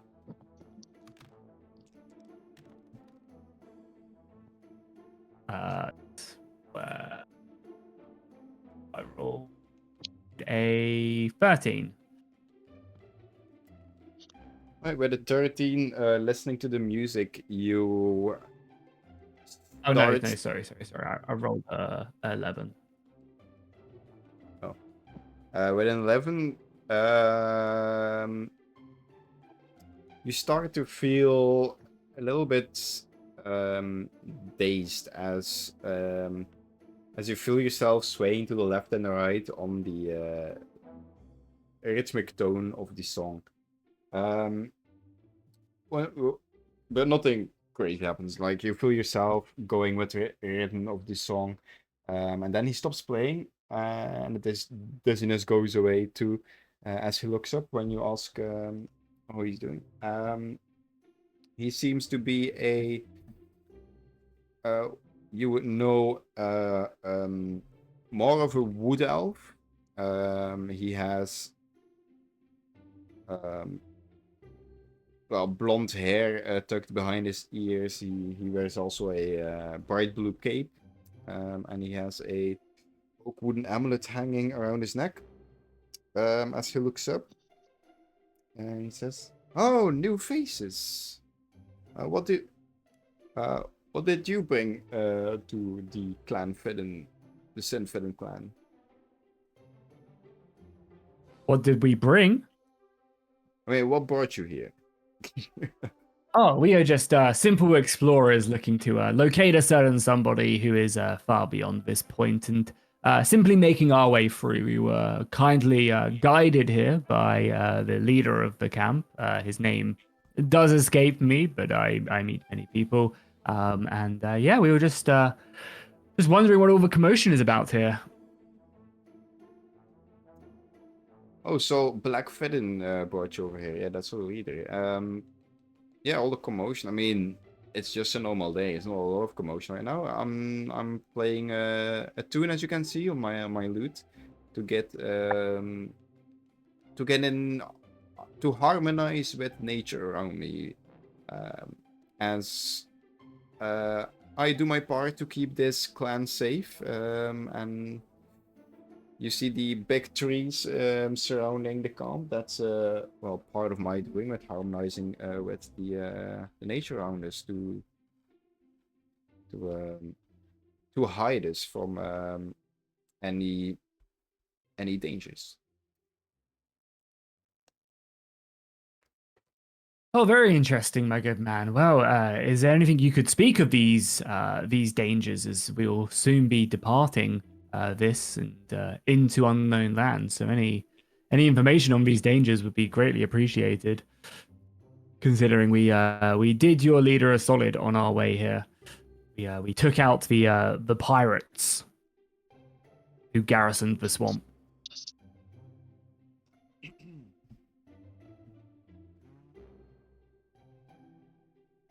Oh, you dealt with Borin Stonebeard. Yeah, they have been quite a nuisance. Basically trapped us from any new refugees to come to us. They kept on, they kept on getting either robbed or straight up killed by the spies. It's a good thing you guys brought them to an early death. But yeah, about the dangers. The biggest danger is the Neneador Empire, as they send frequent search missions to find, well, us and other refugees from the Empire. So, going out these big trees holds a... I mean, keeps us more hidden, visually at least. And yeah, that's about it. I also have a very good knowledge of the land itself, so the place I was settled right now is a very safe life when it comes. Left. Quick, Sim just said BRB. So gotta take a call. Yeah, the dangers such as wildlife or the other clans, basically they all also try to find our main camp for ill intent.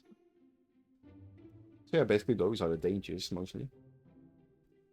Oh, interesting. Thank you for letting us know. And out of interest, what brings you to this clan specifically? Out of the others, we were told that there are many, some of good intentions, some of bad, and it is interesting to see a member of the Wood Elves in a place like this.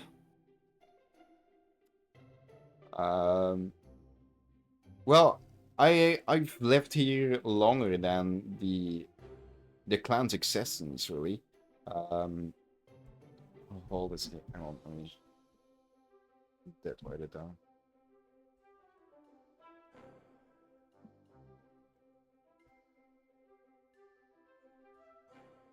Yeah, I lived here for about 500 years, so that's way before any big civilizations came over here.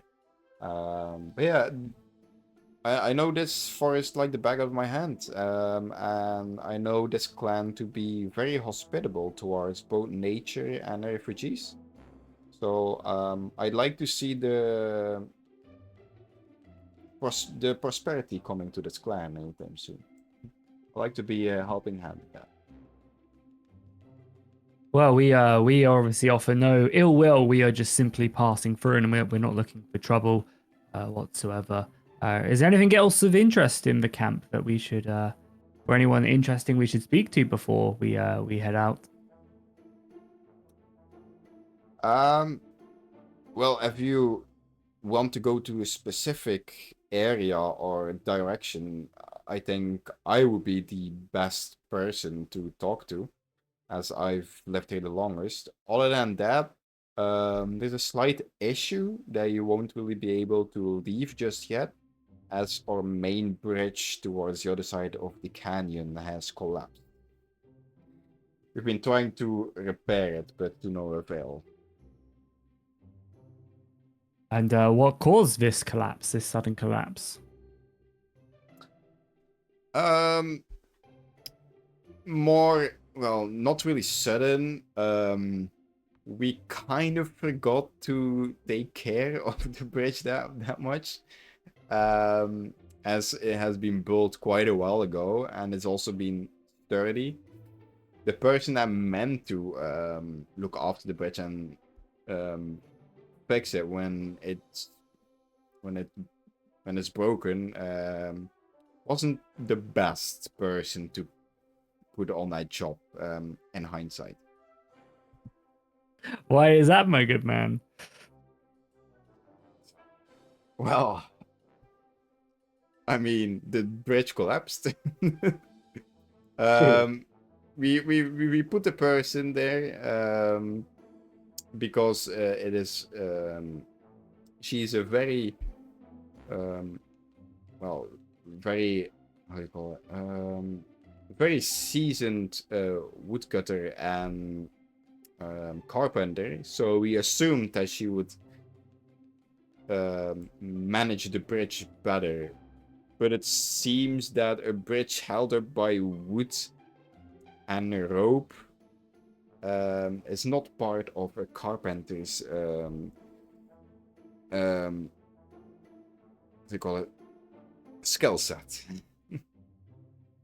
Well, he kept up the wooden part of it. The rope's not that much.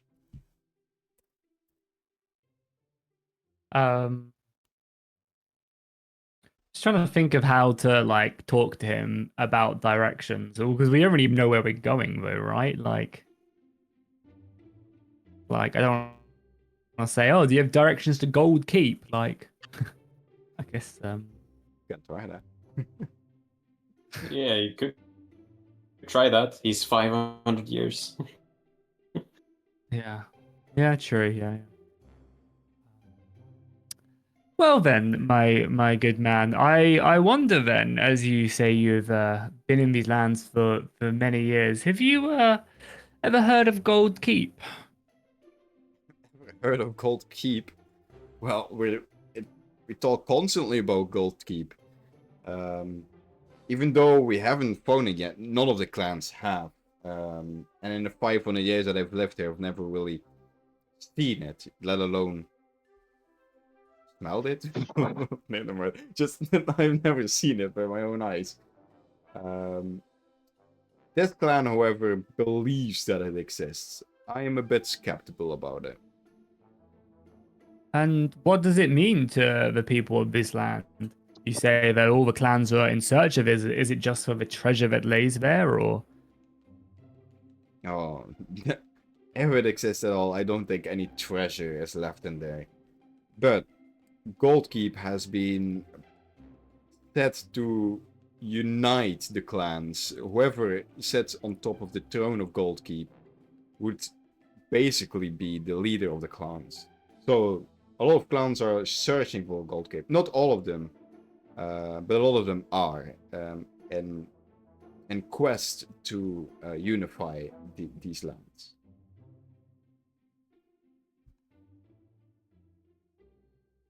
Well, the person we're looking for is currently has the foolish idea that they know where it is, and where would the average person, what direction would the average person head if they were looking for Gold Keep? As of course, I agree with you. I think it's very unlikely that this place even exists, as no one's seen it in what, for 500 years that you've been in these lands. But nonetheless, the person we are currently contracted to find and talk to seemingly is on their way there. So any direction you could suggest on where an adventurer would head, even if it of course is not to the fabled Gold Keep. Wow. I wish I could help you with that because since we don't know where it is, and I know I know these lands like the back of my hand, I can't really tell you where to go. We have searched everywhere and we haven't found it. Maybe if you have any vague description or maybe just anything that can that you can give me, and I can tell you where or what it is. But without any additional information, I cannot really send you anywhere comfortably. It's more so, my good man, where one would look. Where would the average person, like, what type of idea, what type of direction would they go looking for it? You know, someone maybe not as skilled as yourself. Is there an obvious place? Like I said, not really. You can go everywhere from here. This is a vast land dotted with canyons, rock formations, forests. It can be anywhere. So, Speaking of that, have you come across Tabaxi recently? Tabaxi. Is that what they're called? Yeah, Cat people? yeah. Yeah. Nice. Fucking look at me go. Bonus Look at points your right there. D&Ding. A hero gnome. Well, I can say I have. Not that I recall, no. Could I roll insight? Can I I just like peer my eyes at him and see if his face gives anything away? Yeah.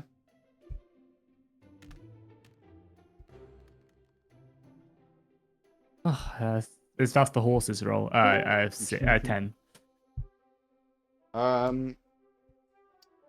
But then he seems to be speaking at it. Yeah. Yeah, well, Flavio's guard won't be risen up then because of that. She'll be like, oh, well, thank you, my good man. I guess if we have no real description, I don't like this is out of character. I don't really want to show him the book or anything, right? Like, we don't know who this person is, so like I don't really think there's anything else I can say to him. Don't know if anyone has any suggestions. Like I'm talking a lot. Nime just keeping guard for now. My knight shining armor. I don't Uh-huh. think are the rest of us there, or You can be if you want. I'm staying back. no? I don't. If we're not there, so we can't really add anything.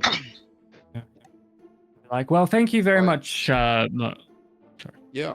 Go ahead. No problem. Like I said, anything, maybe a page in a book or anything with extra information could maybe help me tell you where it is. book.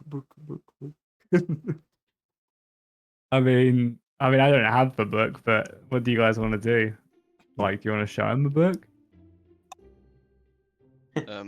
Oh no. I guess I could just We're show him the not next there, so page. no, we're not there, so it's up. I'll It's your walk over decision. to you guys, and then I don't have the book, right? So I'm just not like I can just walk over and I think it's Grog that has the book. yeah. We'll find the priest near child. Well, I'm also just getting like feedback what you guys want to do. Nims thinks that you shouldn't show him the book because he's feel untrustworthy. Why do you feel that? Don't know. It just call it instinct. To be fair, we've been rather careful about everything, to the point of our own detriment. So But everyone you call guys me meet are optimistic. quote unquote untrustworthy. Well, to be fair, this guy does have a spell that made me dance. You know, it's not exactly. Well, Well, it time-wise. charmed you kind of, like dazed you Yeah. a little bit. Yeah. So Mm. Nim basically makes him untrustworthy because of his years of experience in the military. So he picked up a thing or two about trustworthiness. For once, Katsuit is going to be like, let's take a risk. Let's take a calculated risk. The only thing I worry about is, you know, we have arrived here in this town. There's a big meeting, and all of a sudden, the way out is currently destroyed. There is no way to leave at this time. I feel uneasy, and I assume Emmerich would have told us that the Drake told us to be careful. Mm. Has that information been told to us, Emmerich? I would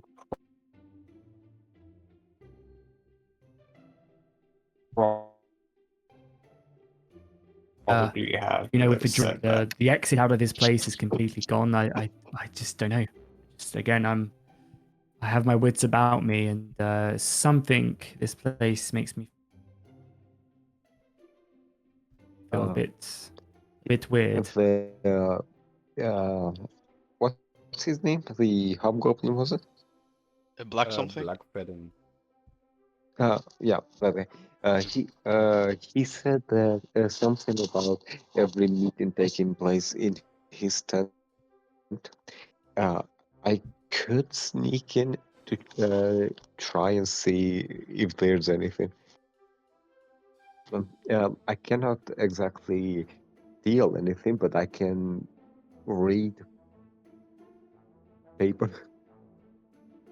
That could not be a bad idea. I don't know if there's a place out of eyesight, though. There seems like there's a lot of guards looking in every direction in the camp. Quite hard to turn invisible, and I don't know if that would be seen as act as aggression, right, in this place. True. Just We yeah, could again, ask for. We could ask for uh, somewhere private to set up camp, and then I could just sneak in. yes, I think yeah, maybe doing something like that could be a good idea if people agree. Because I don't know, I feel uneasy.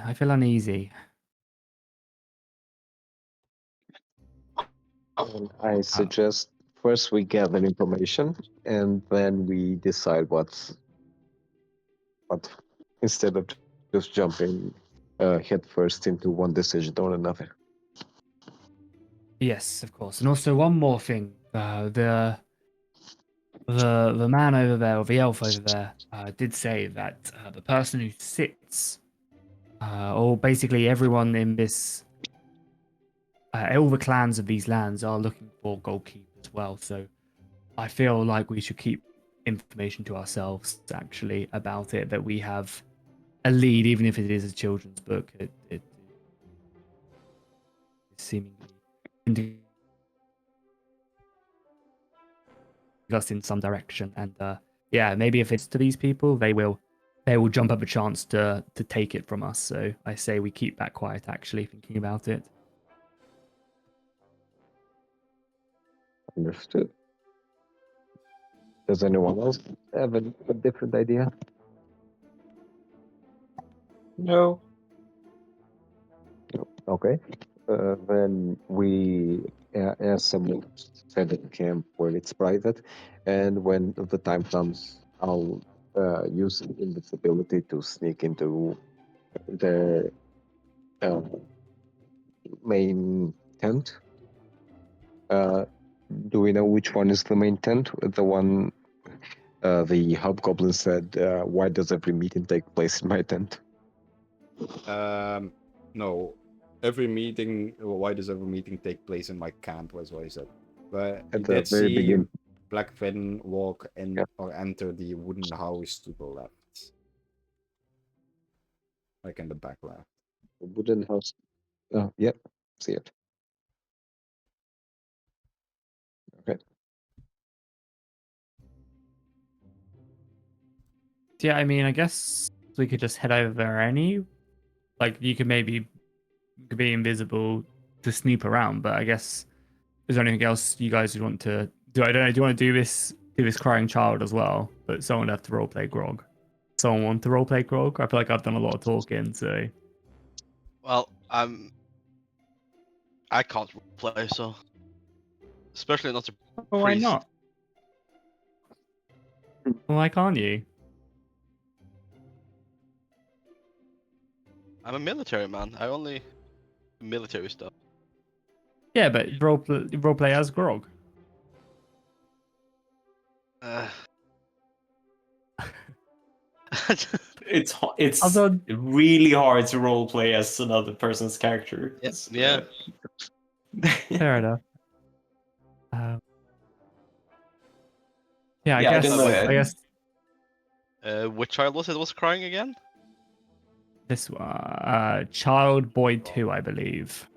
We press tab. Child Boy 2. Oh, that guy over there.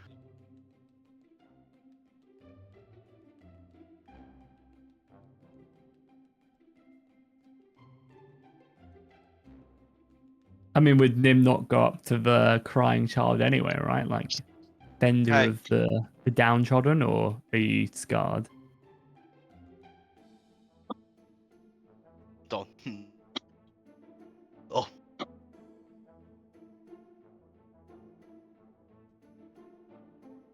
Anybody wants to interact with the child? Just checking. I don't I think guess. that's- Well, well, Yeah, no, I just- can walk up. I can walk up to him to ask what's wrong. Go I for don't it. think I say would give a shit about the child.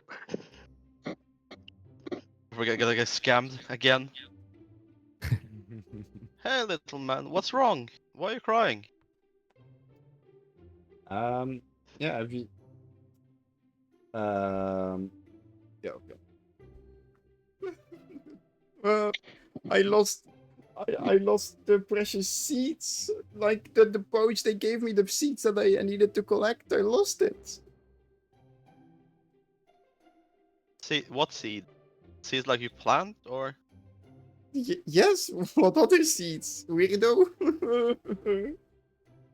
well, you have seeds for you can plant. You can seeds to eat. No. Who eats seeds?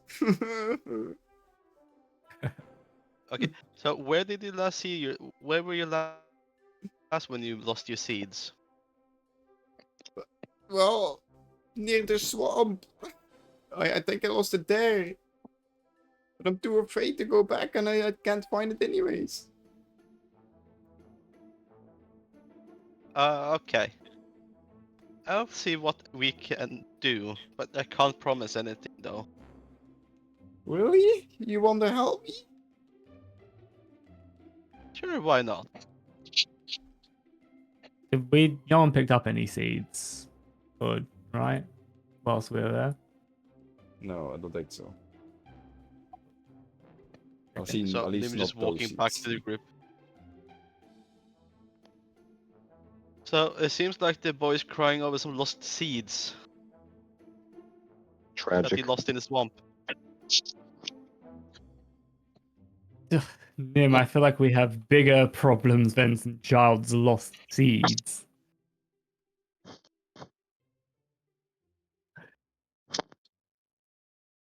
Yeah.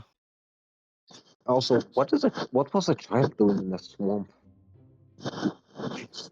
Especially one that was He probably well, lost them when he ran away from the evil dwarves.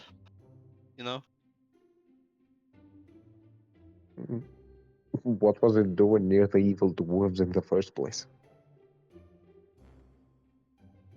Yeah, I mean, speaking of, we had to cross a lake to get to the dwarfs. That does sound weird, but I mean, children are stupid things, so I mean, I don't think it's anything to pay any notice to.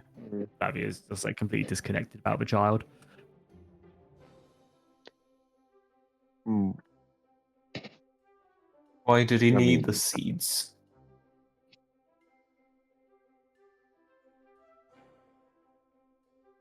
He said something about that his father gave him to him, or wanted them or something. Hmm.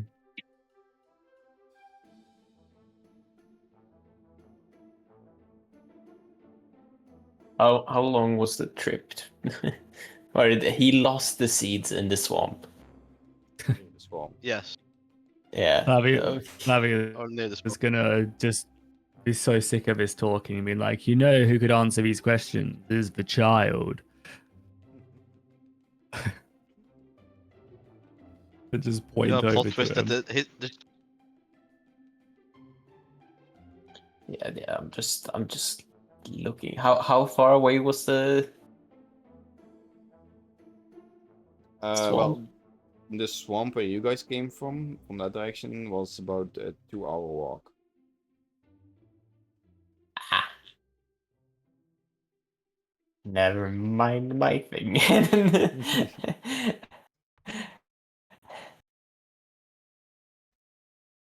you know, we could say that we tried and didn't find them. we were 5 gone minutes. 4 minutes. The child is literally staring at us, like, nah, we tried. Gaslighting a child. A second time.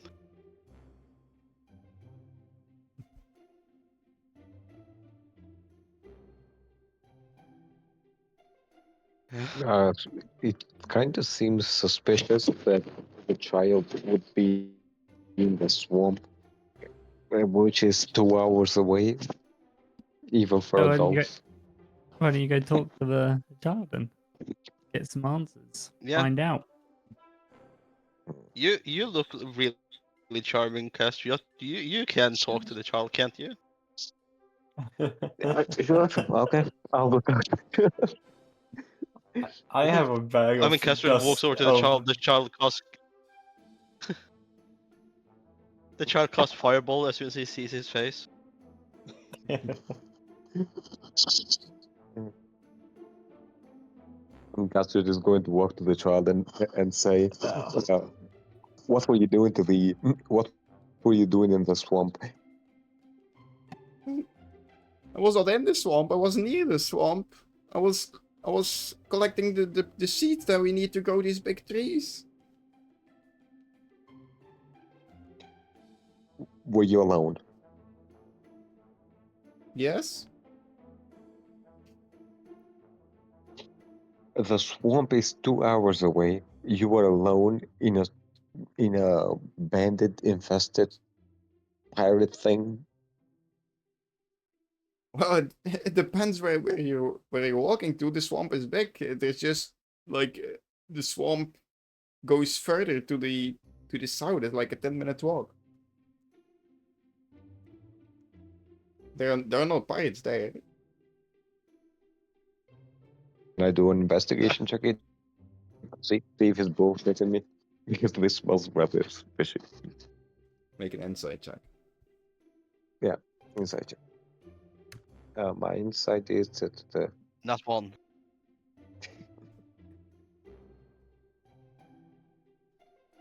Seems to be speaking the truth.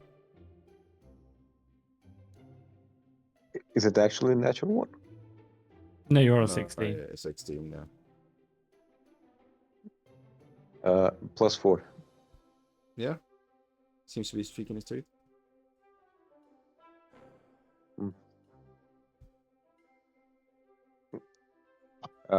Then he's going to say, is there a quicker way to get to the swamp?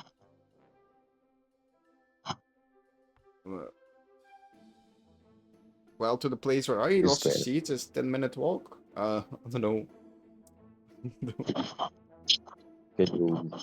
Can you lead the way there then? Yeah, I can show you.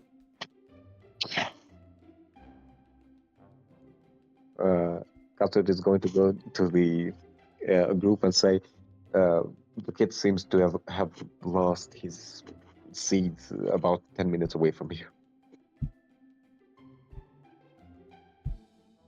Group? Big group. Do we People not wanna- have a spell that can search for an item? I do not.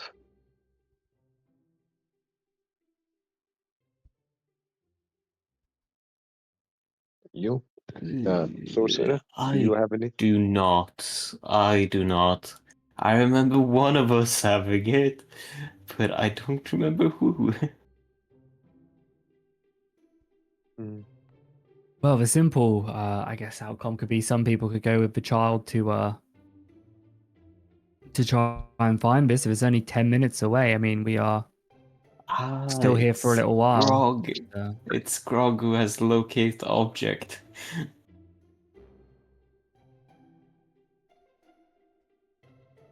Well, Grog. Where's Grog? Grog. Yeah, yeah, would anybody here actually like help besides Grog? Obviously, not being here is a bit harder, but like, would like Nim or Emmerich actually yeah. care about Emmerich this would at all? probably try and help the kid going with Grog to find the bag if Grog has locate object.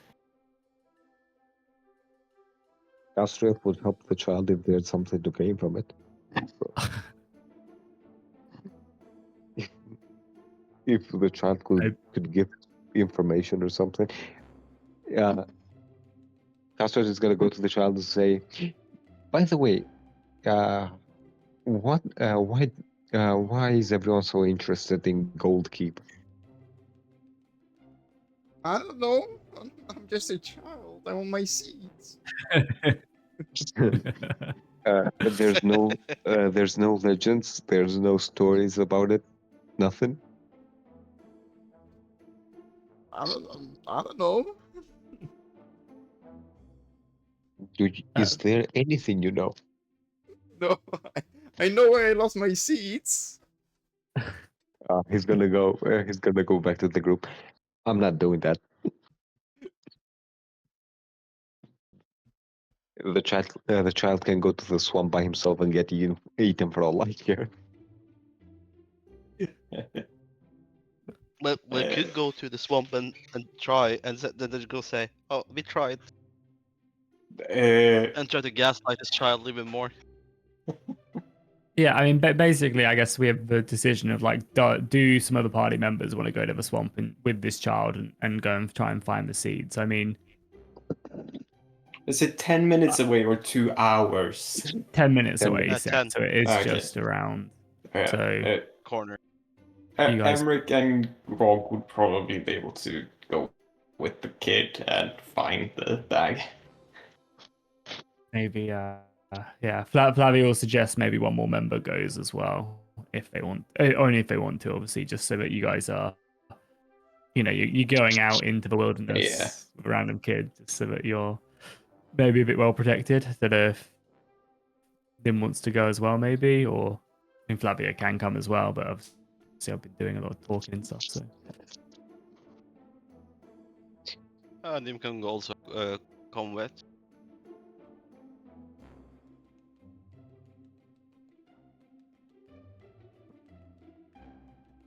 Okay. Do you want to tell the little boy that you'll do?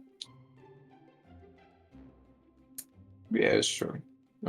Emmerich will go up with Grog and say, "Hello, little fellow. We might be able to help you if you can show us where you were." Yeah, sure, little man. I can show you. Little man. Ah,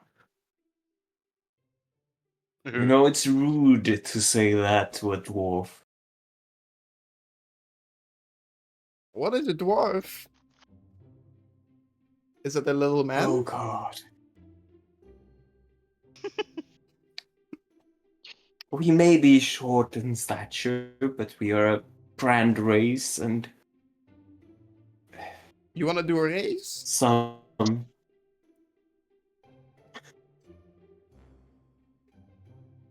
Ooh.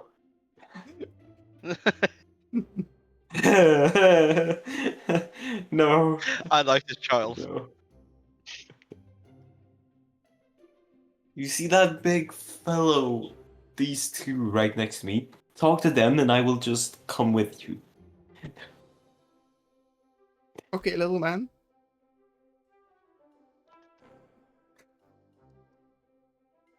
Well, it's really funny that the kid's calling Emmerich little man. When you compare to the size difference. I mean, I think Queek just really has a thing about making us hate children with a passion. I Yeah. think he wants us to become murder hobos. Well, at least you didn't get scammed by a child. So. Also, I mean, Flavio would never get scammed by a child. also, Um, the child is rather brave. It looked at the 6 foot tall, purple-eyed, purple glowing eyes, shadowy figure, and said, "I'm gonna be nonchalant with that guy." It's the walking definition of a vampire. And yep, that's normal. You guys coming or what? Come on, little man, you Yeah. first.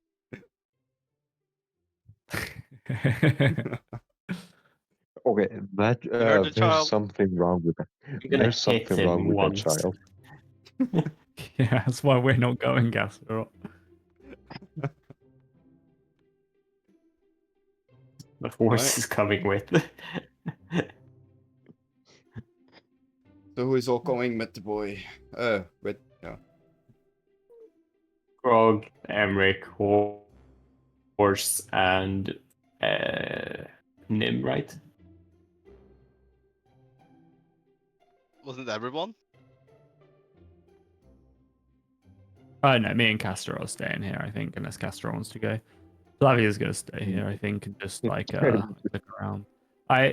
Did we see where that dragon went? Where Sim's not here right now, but did we see is the dragon just like chilling like around the camp, just like anybody else? Yeah. Yeah. Okay, cool. I think maybe if Sim comes back whilst they're off doing that, Flavia's gonna probably seek out the Drake with Castorot. Yep, that's probably Because the you can best speak option. Draconic, right? So You can Nim speak really Draconic. doesn't want to go back into the swamp.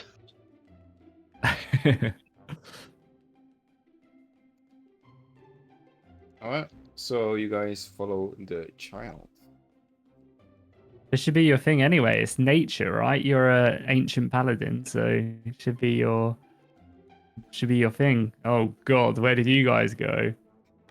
Oh, over here now. I can't. Can you give me control of the horse so I can jump over there? I know where I'm good now. I don't even see where I went. We went to the Oh. right of that Go to camp. the south.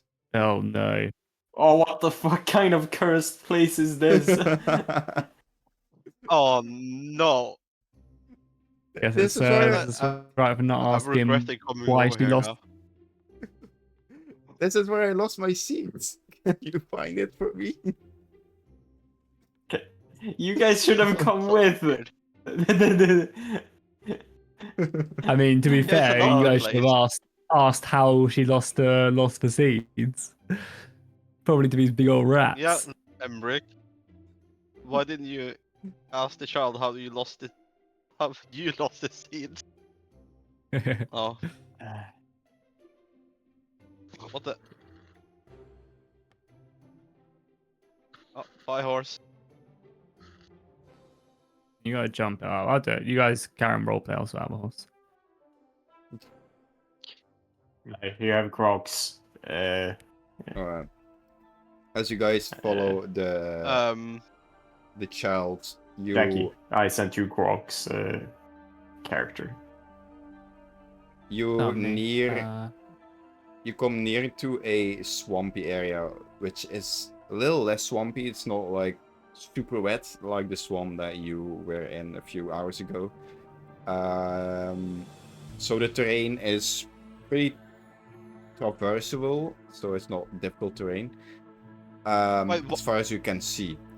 The area, however, seems to be infested with rats, like everywhere. So yeah.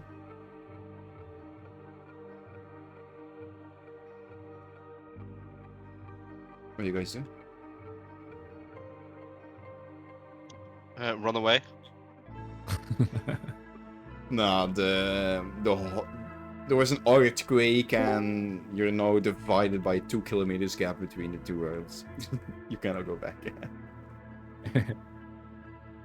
I guess Grog would cast locate object on the seed. What is that a spell? I'm not a loser level of spell. spell casting. Is it a Second level slot. level spell? Yeah, I guess he would cast that. I don't know what it does and stuff. So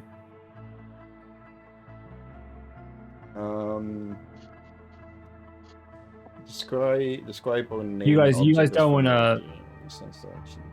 you guys don't want to be Here. controlling Grog, right? That's why you sent it to me. I Yeah, don't wanna be that's jumping why in. I sent it. Oh. I sent it so you can control it. That way it's Yeah. not me controlling two characters. Yeah. Do you have the description of it? Yeah, I sent it in the... Yeah, it says describe or name an object that is familiar to you. Is it familiar, Tim? A bag of We get- seeds. You sense the direction of the object located as long as that object is within 1,000 feet of you. If it's in motion, you know the direction of its movement.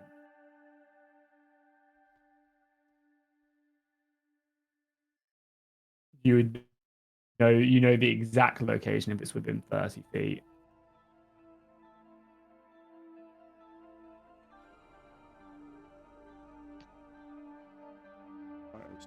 Yeah, so Grog will cast one. Alright.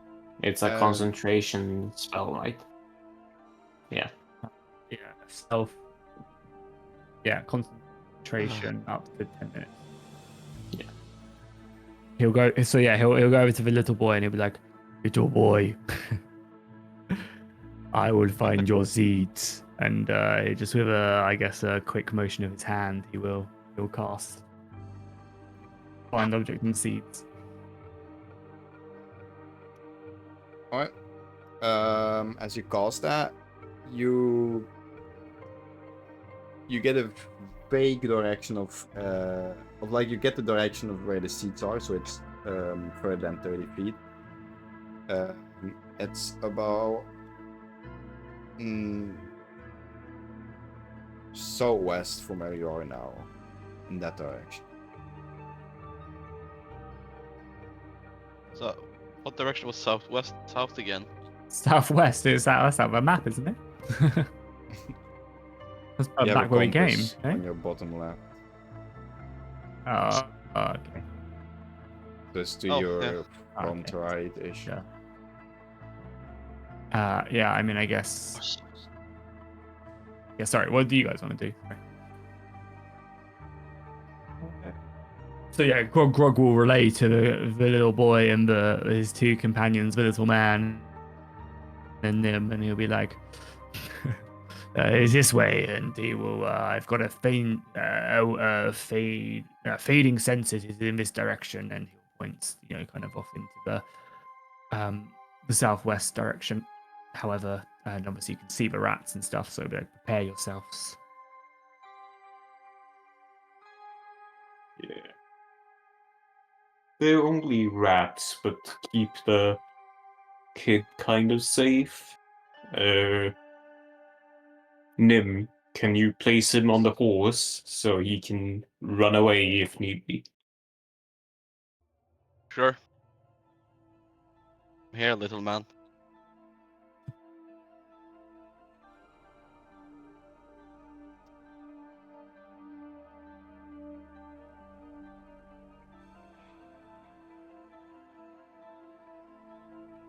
Oh, I see nothing. I see very Walking little. again?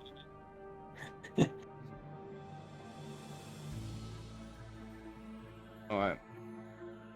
So how this will work, I will roll a die for the rats and see in what direction they will be walking. And the moment a rat gets into you guys' view, you enter combat with that rat. That's how Okay. I'm gonna do it.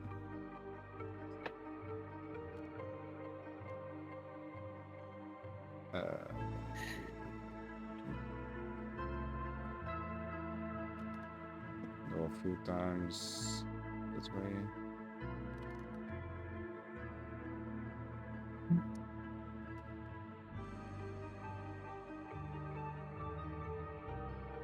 Sim, I don't know if you're here, but would you like to control Grog? Because you obviously haven't really been able to do much. I can just point him in the direction and stuff, and you can do stuff if you want to. Sure, I'd love to. Yeah, I just feel like you haven't obviously had much. We haven't really interacted with Drake yet. When you just came Yeah. back, right? Yeah, sorry. Yeah. Yeah, Flavio is seeking out the Drake at the moment with Castorot. Oh, hell yeah. Okay. But yeah, I mean, in the meantime, That's the turn of the rats. Grog. In the meantime, You guys can move. go ahead. So everyone can move at the same time at the distance that you can move, as it were to be an encounter. So every tile is 5 feet. Okay. So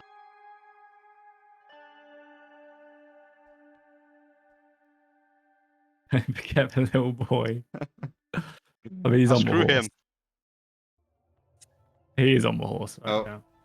So you have entered the vision of the this rat, which means that you will enter combat with the rat. What? We can't see him. No rat here. There's no rat here. You don't see? Nope. But I have the same vision image as No. you guys. Set up my my Discord stream. Oh, there you go. Him Oh, just- There you go. You couldn't see him, mate. So it's that rat, right? Yeah. Yeah, let's do this one. Just next time I'll just ask of you guys just tell me whenever you see a rat. Because the limited vision that is quote unquote you guys vision is apparently not the same. For me. Yeah. Alright.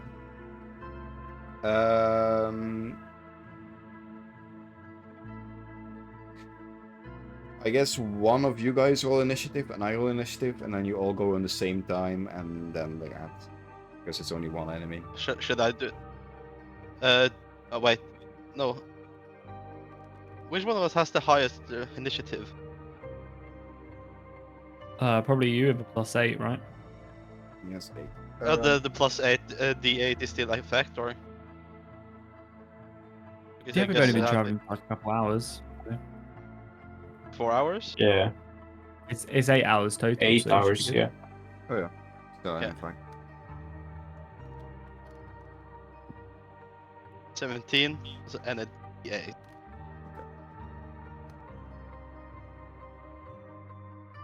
Nice. 5. So 22.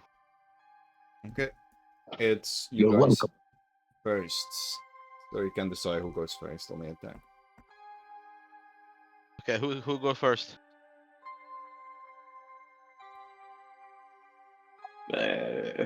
Paladin I is the think big weapon. Paladin, yeah. What? Go in Go and kill the smack rat. Okay. So I just want to preface as well. Obviously, you guys do whatever you want to do, but don't go spending 15 spell slots killing some fucking rats. That's all I'll suggest. hey, That's why I'm saying we're, it's like, a In big hitter. Level Um, 3, so- inflict wounds. yeah, literally. Yeah. I feel like that was coming from someone like fireball. No, so no I'm fireball. thinking I'm gonna use my javelins. Look at that, means business. And so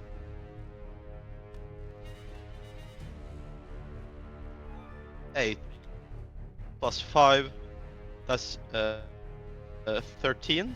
Does that hit? Yeah, that hits. Roll for damage. Okay, so is it?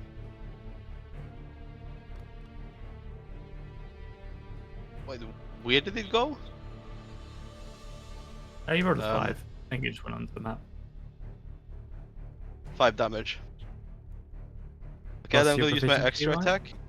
Or whatever it is, Plus right? two- Plus your... 7 damage. So I'm gonna roll my extra attack.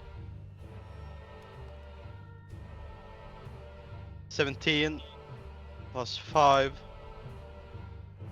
22. That hits. Yeah. 3 damage. So 7, 3, 10 damage. Alright. You pierce the rat in its side and it squeals out of pain, but it's still in the game. Who wants to go next?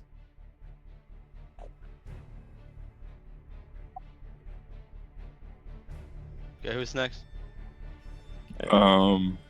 Rog can, I guess. Yeah, sure. I'll check.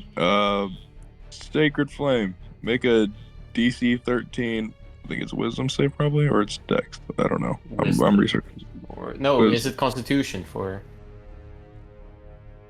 I am looking at his stuff right now. Dex saving throw. Oh, it's definitely gonna pass. It's a rat. That's fine. Yeah, Dex saving throw DC 13.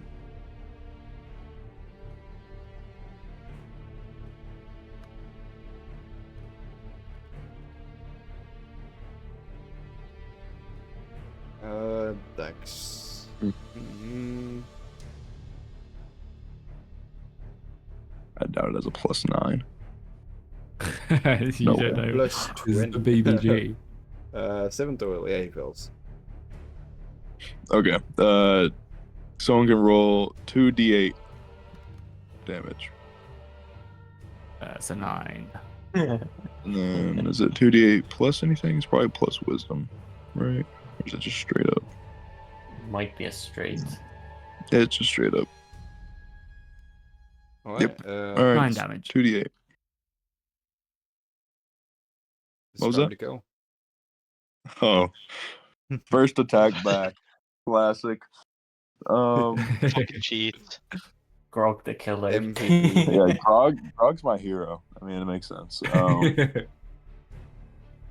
Grog is gonna, after Nim throws both his javelins in, we're gonna see, like, as the blood kind of spills out slightly, some of it's gonna like dance with a little bit of radiant light around it before it like surges in a bright flash around the rat, and it just like takes those marks where the javelins were and just like cleaves it even wider open,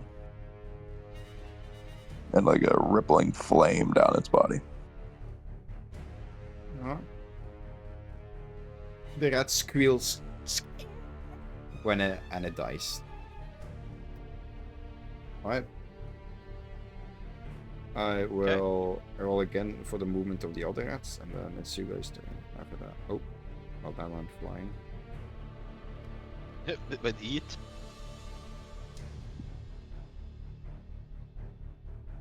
What? How much damage did the Grog do? 9. 9. 9. So 30. So that 22 HP. 4, 3, 2, 4. Make sure you sounds don't about- forget to go pick up your javelins as well. Yeah. Yeah. Don't leave them impaled in the rat. So, Don't forget to loot the rat too. Well, we can loot the rat when we get the childless seed. Yeah, no, that's a. I don't think a rat has much loot on it. Nah. There's a little bit of meat there, though, don't you think? Could be a I don't ration or know. two. Know what Groggy? alright, you guys. I don't want to start make move. Grog into a rat eater. I don't know if that's Marcel's plan or not. Okay, so Nim's gonna walk over to the rat, grabs his javelins, and walk back. So, what way are we going? Southeast you- still, you- right? Emmerich, you the leader.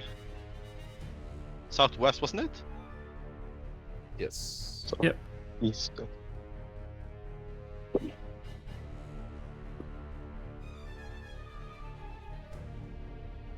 So you guys can move up to Oh, your so this- full speed distance. And then I'm gonna roll for the rats again. I thought we found another rat, but it was dead.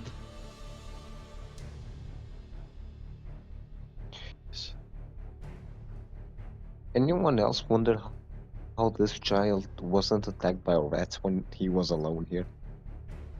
No one asked him. It's That's the thing. shape-shifting rat man. I see you guys got to ask the important questions. Hey, How did he at leave? least we're facing enemies with 22 HP, okay? Yeah. That's like a double attack from one guy. Wait, Did you all move your full speed? I think so. Yeah. I think so, yeah. But what happened to the child? Where is the child? He's on the horse. He's on the horse. They put him up there. He's just his models all the way back. I roped him in, so he's tied down.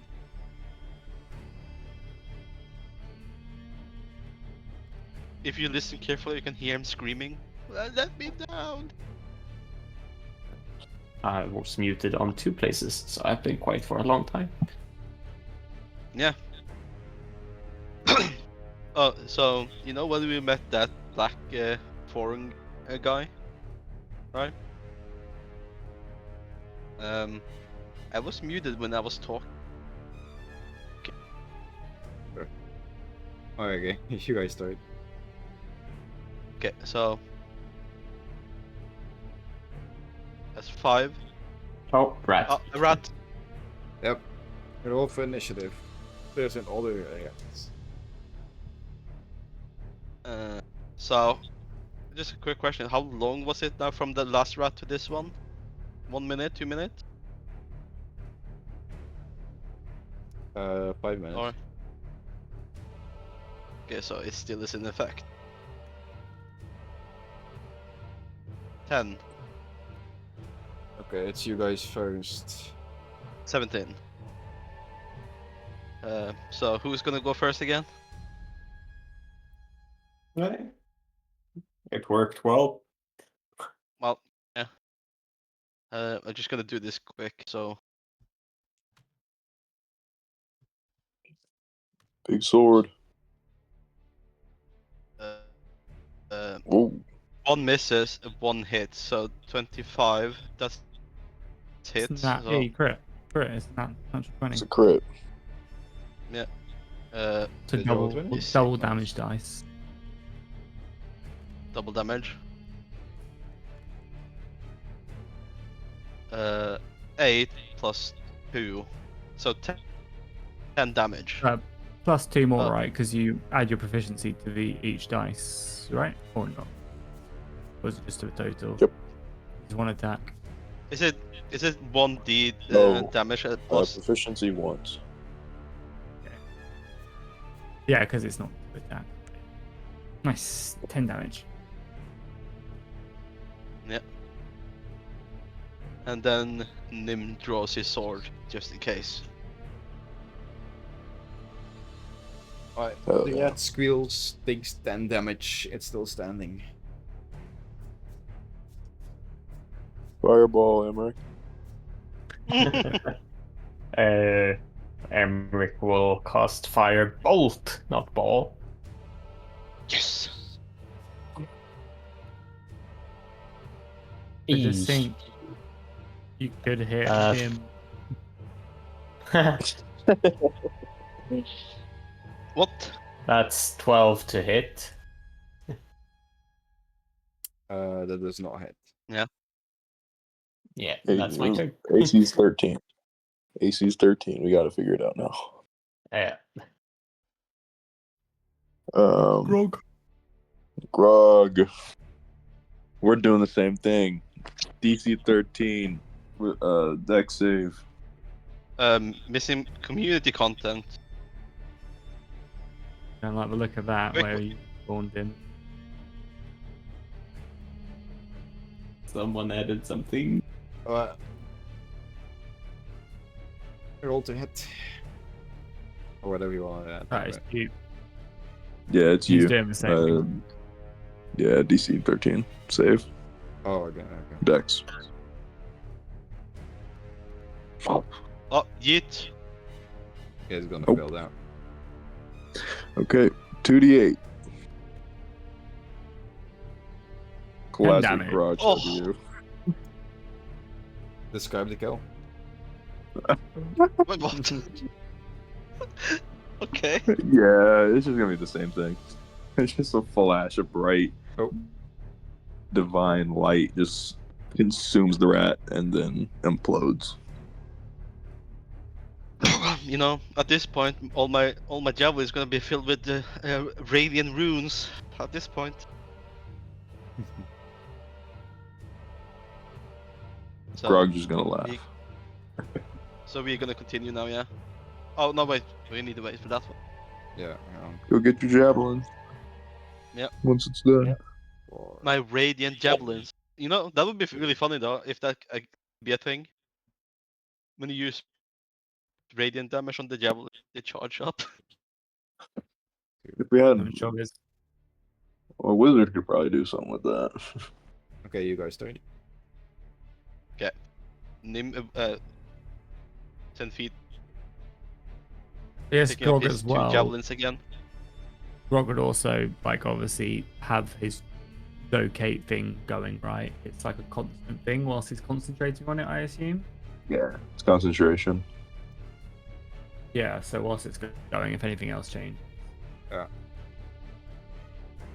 The It's direction more changes or whatever. north now. Oh, Not north, south. So basically forward.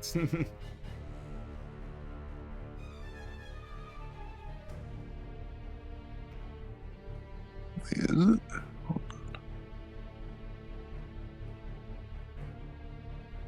Well, Emmerich, What did lead the way. you?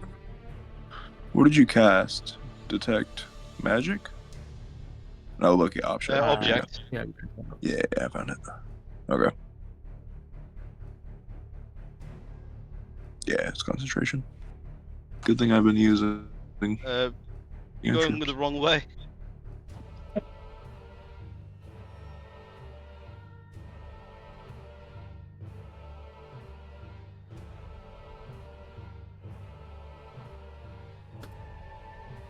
I spent all my movement points.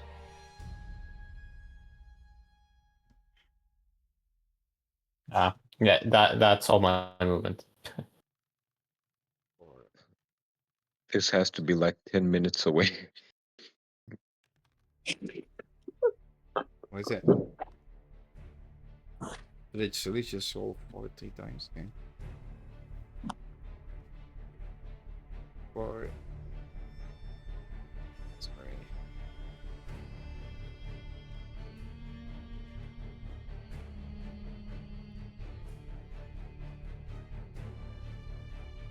Alright, you guys turn.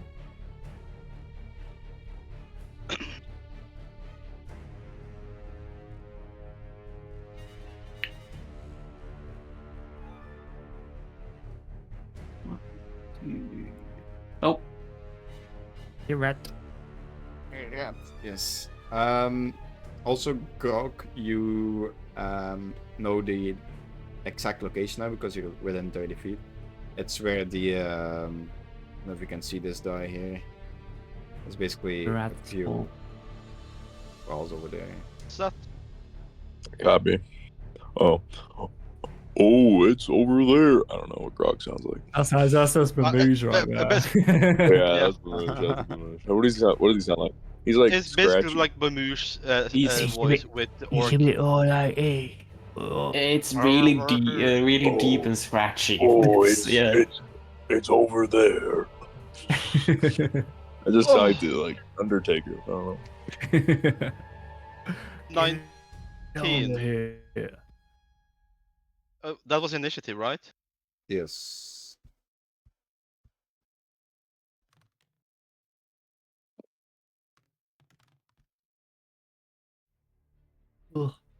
Goes down.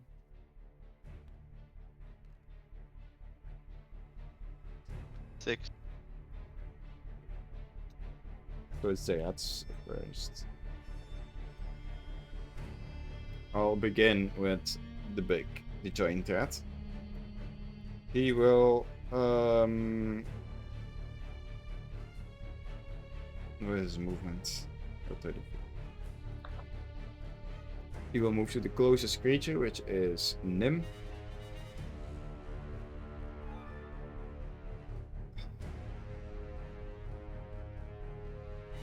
And he will make a bite attack. Oh, Okay. 7 plus that's not it. 5. Something that's not gonna hit. Okay. Next up is the rat swarm, which is already technically in contact with Grog. gonna move it here. So it's a rat swarm. Yes.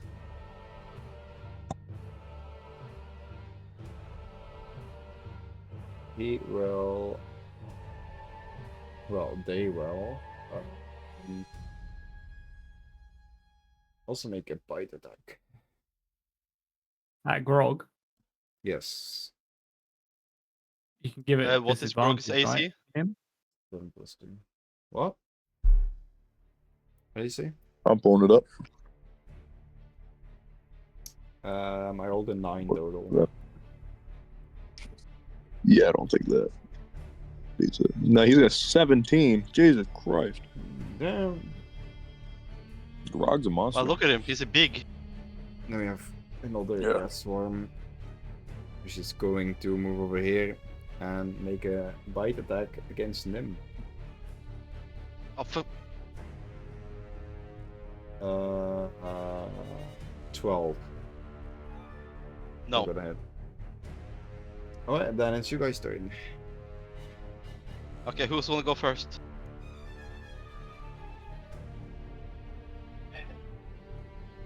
I can. We do initiative now. No, we already done that. Copy. Basically, I can. just either the enemy start or the party starts. Okay, sounds good. I can move and try to attack. Mhm. 2, 3, and Not I angry, will more- attack. Yeah, I will attack the big guy with green flame blade.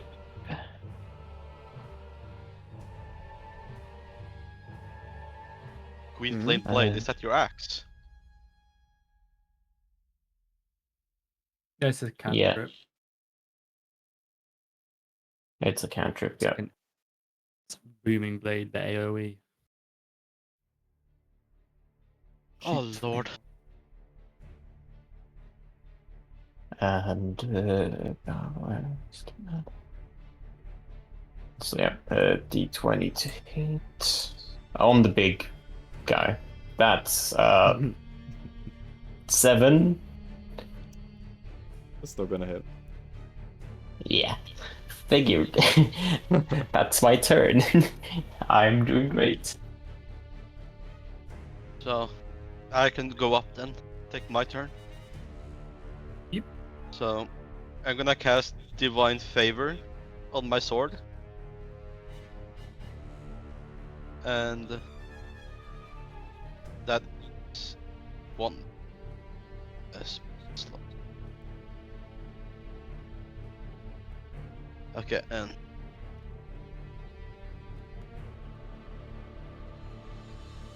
nine. 14 hits. Yep. Uh,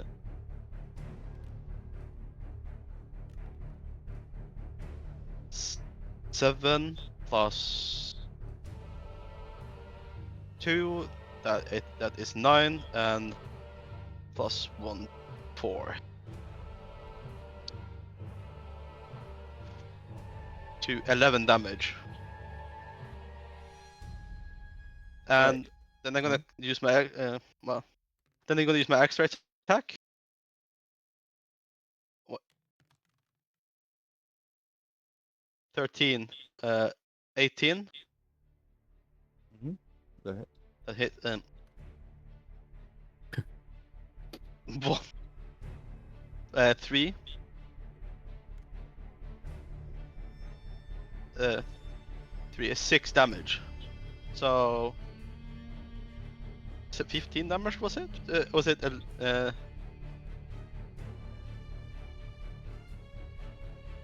11 15 damage, damage. plus whatever you just rolled. Describe the kill. That was. Nim rushes forward towards the big, beautiful, ugly rat, and as the rat tries to bite Nim, he dodges and chops his head off.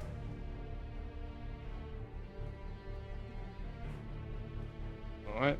The headless rat collapses with a thump into the swampy area. Dead.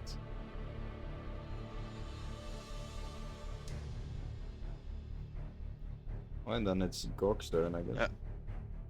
Unless you have another action. No, that was all my action.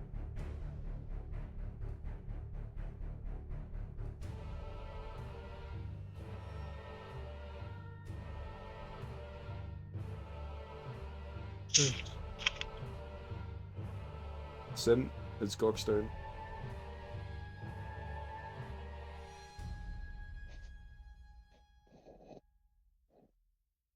I am muted. I was muted. Oops. I was talking.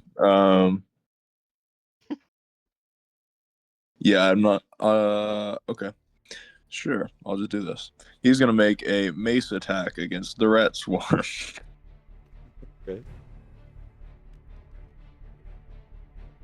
Plus 6, 19 to hit. Oh, classic Grog. Yeah, that hits.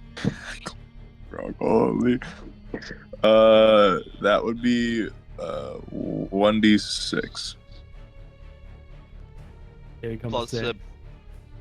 Yeah, I'll add that. Plus 3. So 5 damage.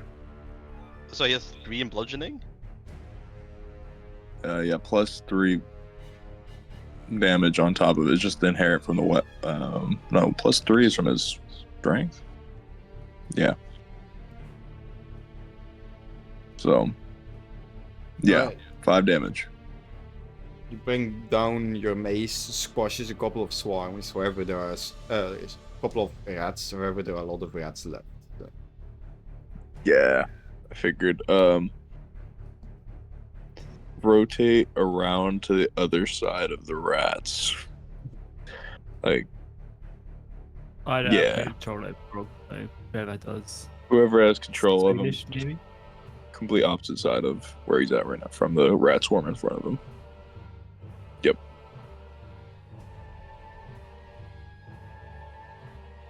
He's just gonna like smack a couple as he's running around them and get to the other side, kind of help surround him a little bit, and that'll be, I think, the end of his turn. I don't know what he can do.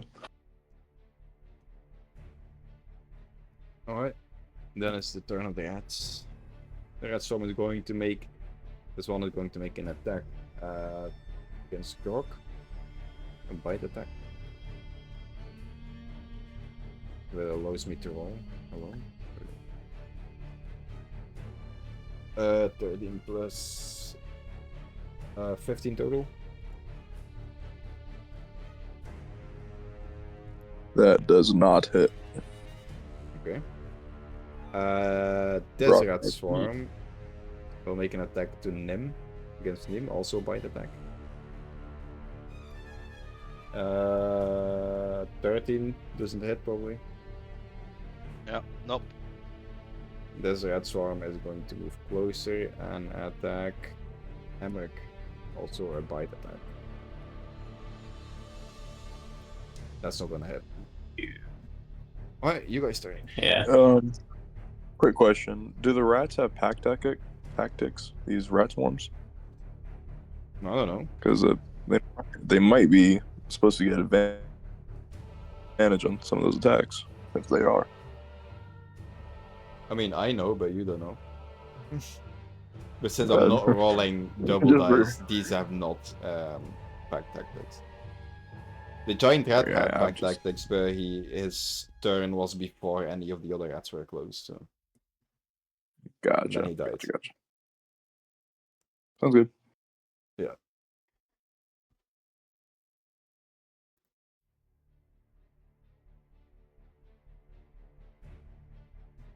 Right, Back so you to guys them turn. now. So, It's Emmerich first, I believe. Yeah. Should I attack? I will that's up to attack. you.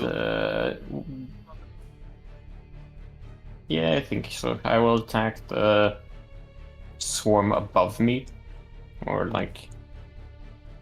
No, how was it? Yeah. This swarm. with Green Flame Blade, I will see. Oh, that's 14.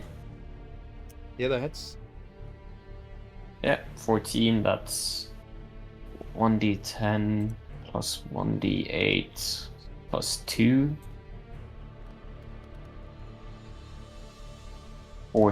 16 damage.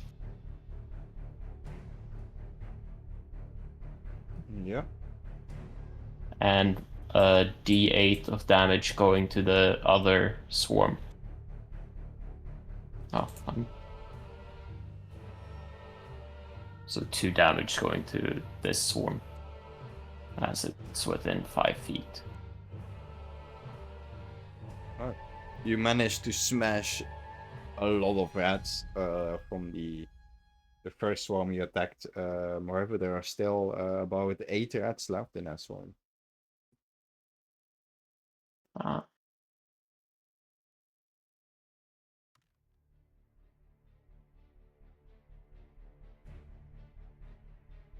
Alright, who's next? I can be in there. So I'm gonna attack this rat swarm to my left. Mm-hmm. 13, 18, that's a hit. Yep.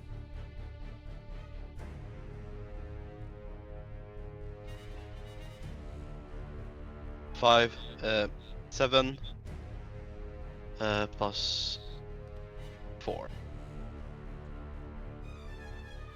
3, 10 damage. Okay, I will then use my extra attack again. 15, that's 20. That's No.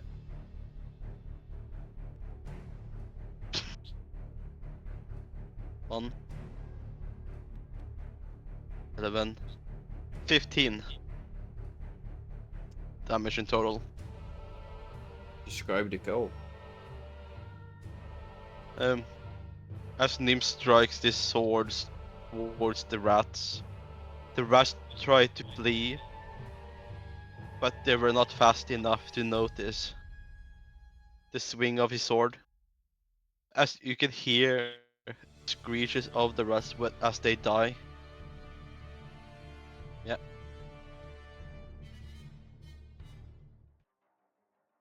Alright. Very nice. A glog? He's gonna get that mace out again. He's gonna start swinging. Only a 4 And this gonna time. miss. Yeah. That's a 10. I think That it hits. was, right? What? Oh. At 10 hits, yeah. Oh, wow. Four damage plus. Yeah, 1d6 plus 3. That's 7 damage. Alright, you kill off 7 more rats. There's still a handful of rats left. That's the end of my turn. Alright, these rats are going to attack Gork. And miss. And then these rats are going to attack Ember. And also miss. Okay, you guys do it. Perfect. I hate my life. I hate my life as a DM. You should download that. What was it called again? That Well, that cheat that I had on Crit the roll? other. Yeah. Yeah.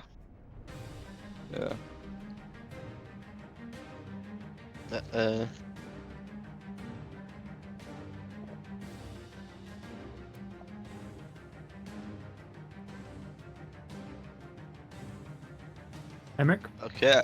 Oh, yeah. What? It's your turn. Or an turn. I don't know. One of the two. Yeah, One I of the two. will attack the group of rats right above me, or the The ones biting him are dead now, so it's just that one alongside Grog.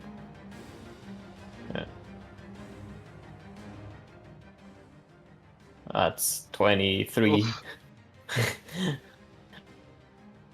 Good hits. Yeah.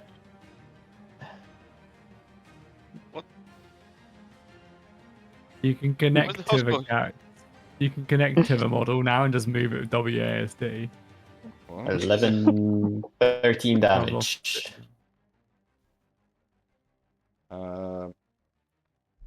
Describe the go. Yeah, his axe will be alight with a flame as he smashes it down and rat starts to burn.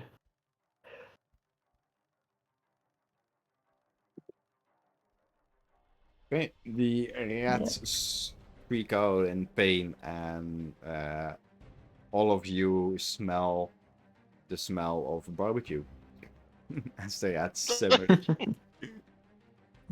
Oh, that smells good. I don't know.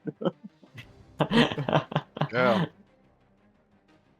Yeah.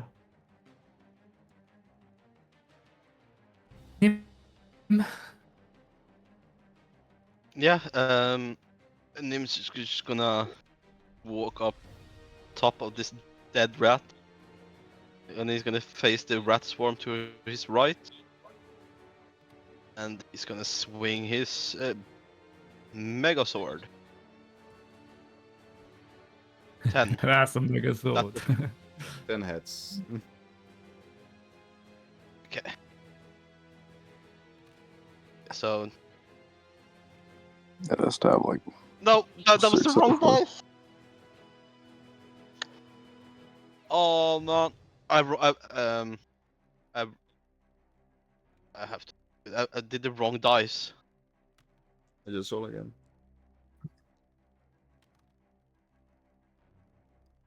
Five damage. 3 plus 2 is 5. 7 damage. There are still 5 rats left in the swarm. And he's gonna use his secondary attack. Miss, miss, miss. 7. That misses. That's and he's just gonna stay here, watching patiently on Grog to finish off this scummy rats. Because Grog is such a war hero, he's going to take a step diagonally to be directly across from them to surround the rats.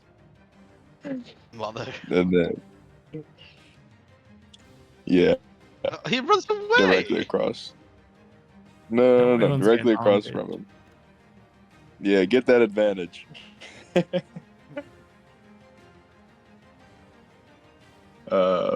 Yeah, whenever he gets the flanking advantage, Yeah, and one then down. just Oh, there you go. yep, there we go. Oh, there we Oh, go. Our nat goat. 20. It off. Nice. You kill 5 rats. Let's Oh go. wait, he has a perk. Hold on, he has a perk for this. I think I get even more damage. Savage attacks, yeah. So okay. So how do we do crits again? It's just an additional dice. Or is Yeah. it double? Okay, so add 3 dice then. So 3d6. Because he gets an additional weapon damage dice. Oh on my god, 665. 17 damage. down. Jesus. plus 3. That would be 20 damage. Jesus Christ. Describe how you smash the 5 remaining rats into a rat misty dust. Yeah, we're gonna set the stage here. Grog, the clouds are gonna part a little bit. The mist of this swamp seems to clear a little bit as lights of like light come down upon him. These rays of light come down on him as he's raising his mace up to smash a couple rats, and he brings it down with this thunderous, divinely charged swing, and with one sweep, he manages to catch all 5 of them. and then he looks at his weapon and then up at the sky and then up at Nim across from him. I think that's how you do it.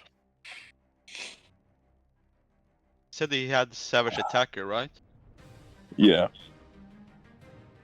Which is a feat that you can. It doesn't add a dice to attack roll. It means you can re-roll one. What is it? On a nat 20, A Savage Attacker. it says when he scores a critical hit, you can roll one of the weapon's damage an additional time and add it to the extra damage of the critical hit. Yeah, a Savage Attacker makes so you can re-roll. Use either. Why are you attacking the horse? I don't know. I'm attacking the rats. The rat's dead. They're at 5 Yeah, health, they even had without that extra damage. I just wanted Poor to make it horse. look sound fancy because it's funny. My hero, Grog.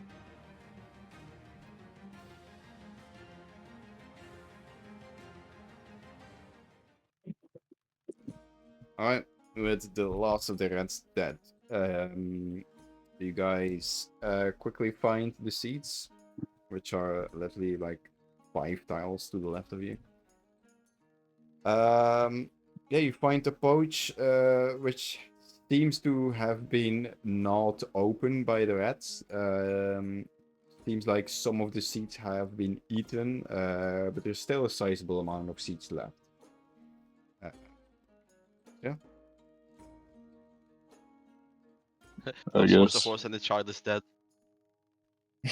Yeah. Give the seeds back, I guess. I don't know. I got here halfway through. I don't know what's going on.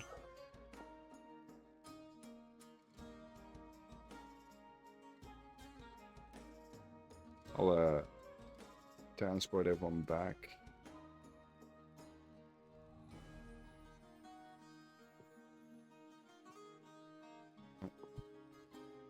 Not the rat. Here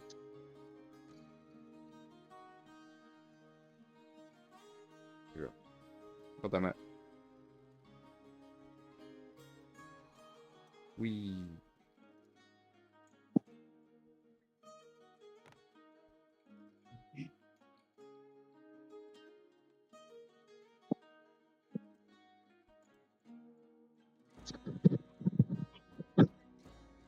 Alright.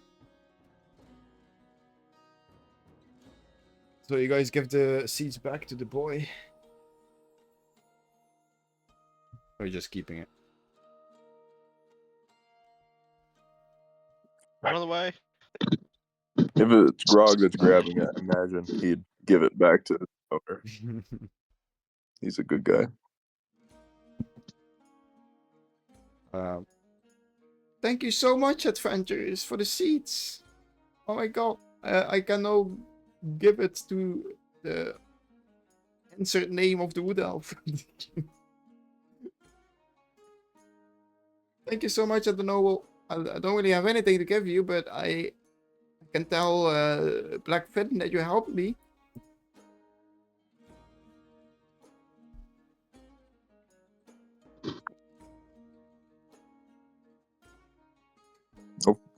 I don't know.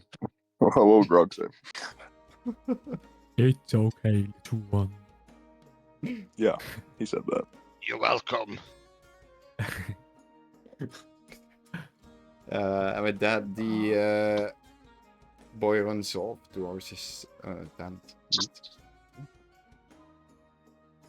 I don't know if we have time for it, but whilst they were off doing that, me and Casterot would have seeked out the dragon, the Drake. I don't know if we're ending now. Not necessarily. I'm wondering. Well, I'm wondering how long does it take to find the seeds? Not our problem, Casterot, you know. 25 minutes. It's Because about an hour. because and now that means the child supposedly survived that place alone. Anyone else find it suspicious how he survived? I mean, maybe the rats came after he lost the seed because they smelled the seed. Mm. A child's seeds, yeah. Trying to find a good drake, Don't ever say that again. but I don't know how big this drake will be. Let's see. Hopefully it's a Oh fully grown god, that's dragon. actually way too big. What is this? Oh, it's pretty good to be honest. No, that's medium sized. You, Where is it? I can't even see it. In It's the middle small, of the camp. How do you not see that? Yeah, there's nothing there. There we go. That's my Nice. goat right there.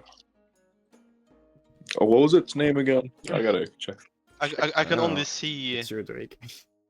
ghost. Did you not download the thingy? No, I pressed escape. Bird. Yeah, you fucked up. Sucks to be you. Got it. Hey, where is the dragon position as well? Obviously, you don't want to be near people. We go over My to goat. What was the question? like whereabouts is the dragon? Like obviously you don't want to be near people.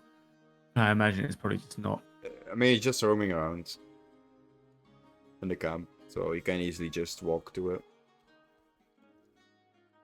oh, I'm missing out. Oh, You you got your stuff up, Sim. Yeah.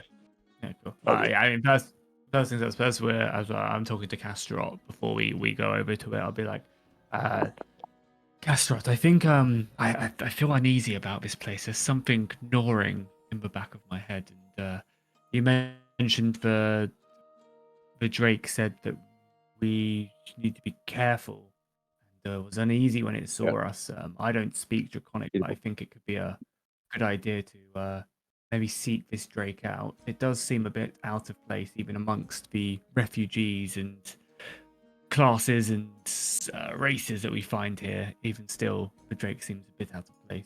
It could be worthwhile to see what this Drake has to say.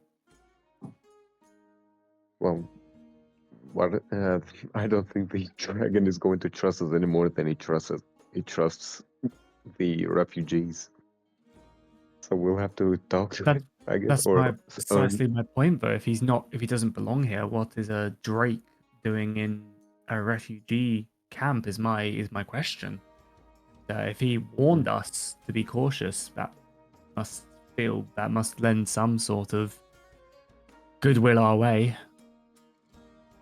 So of course he could be playing his own tricks on us as well. But I think we've got time until the others return from their picnic or whatever.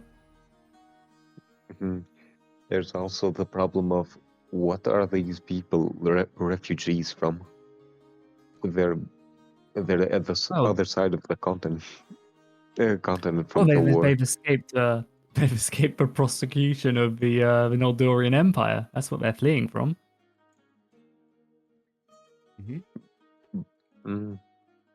But aren't some of them humans? I'm pretty sure we saw some of them being humans.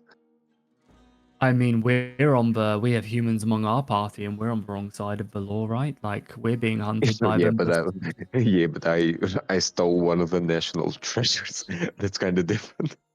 Well, I mean, many people, I'm sure, are being hunted for lesser reasons.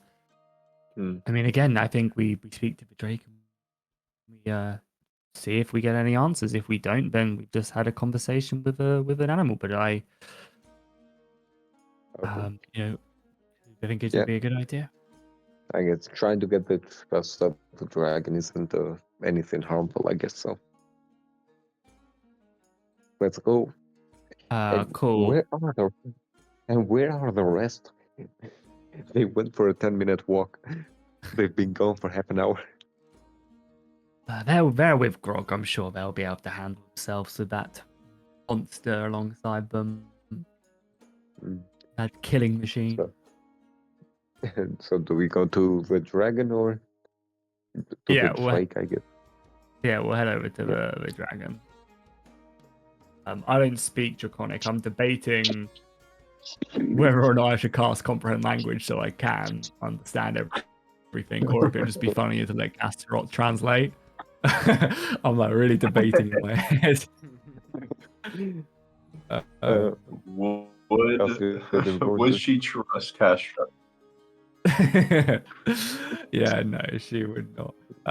So yeah, I mean, she can't speak. She just understands the literal meaning of it. Yeah, so she will, as they're walking over, she'll kind of like her eyes will kind of just darken as she makes her way over, and you kind of just like get a sense that it's almost not her eyes that are looking out now. Yeah, she's gonna cast comprehend language. So basically, for the next hour, I can understand the literal meaning of any spoken language that I hear. You understand any written language that you see, but you must be touching the surface on which the surface is writing. It will be there though. But yeah, cool. That's great. But isn't Castret and Flavia both naturally just menacing? Like, if you looked at them from like a distance and you didn't know who they were, you'd be horrified of them. I don't know. I feel like Castorot's model kind of looks like a child at the end of the bed who's just like wet the bed and woken up the mum. You know, it's just like, Mum, Mom, I threw up. bed again. Yeah, literally. Look at him. Oh, I see it now. I don't know. He looks like Castret's pretty gangly, isn't he? Like he's pretty like thin. I thought like he's ghostly. I don't think that's very physically intimidating. He's What's his intimidation basically stat?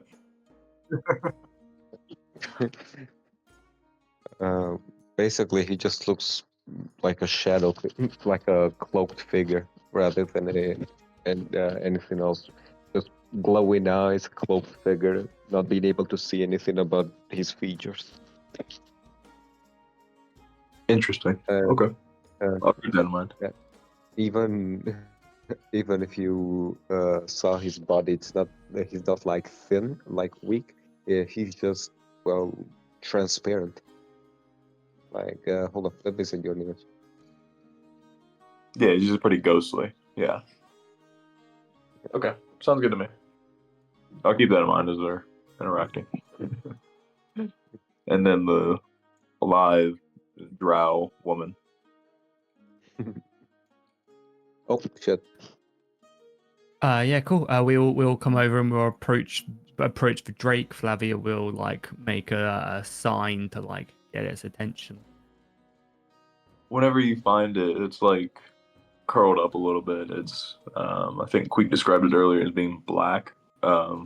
Its scales kind of shimmering like a rainbow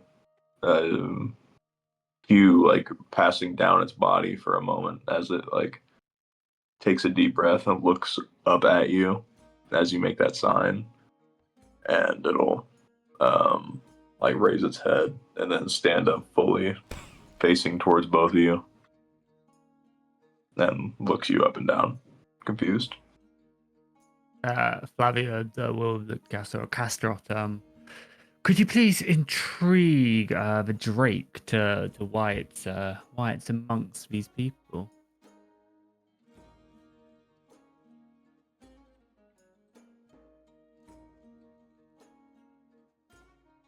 Castroth?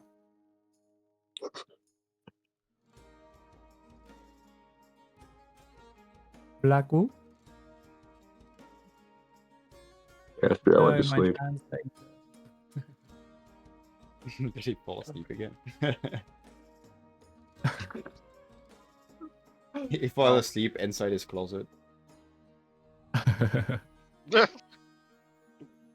He might just having connection issues. He was trying to send me a picture or something. Maybe it overwhelmed his internet. Dial up. Who knows? But I fixed the issue though, so with the Drake. You did? It is an issue? Yeah, I pressed escape when it spawned in. Oh, Same with the rat swarm. copy. It looks cool though. Yeah. Where?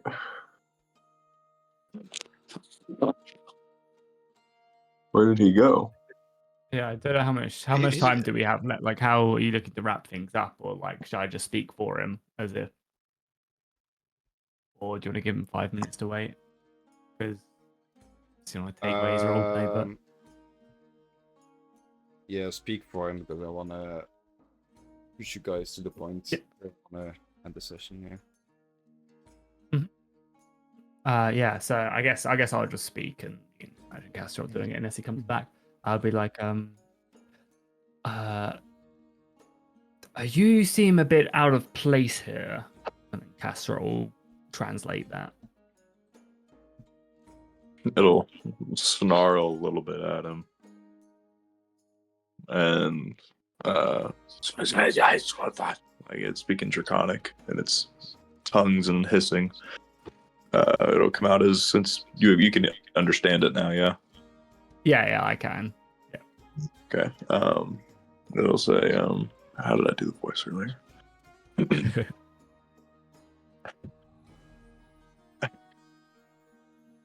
Yeah, I don't know how I did the voice. Yes, of course I'm out of place. Look at these people. You are out of place too. I don't know where, but I know you somehow. Don't know how. Again, I can understand that, so I'll iterate to Castro. I'll be like, I don't know how. I've never seen a creature such as you before. Sorry What? about that. Oh, you're Sorry good. about that. My crashed. Ah. Okay. You didn't miss much. Yeah, it just said like, I told. You go. Huh? yeah, you cut Yeah, we out. just said oh. We just said that the Drake was out of place here, and he said we're out of place and that he remembers us. But I reiterated that I'd not seen him before.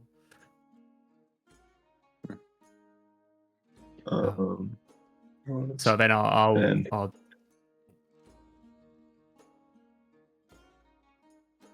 Good.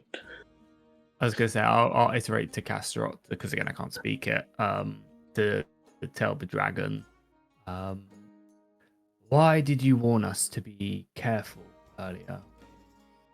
So, connection to you. What are you warning us from? You want me to? I warned you. You want me to? Yeah, I imagine.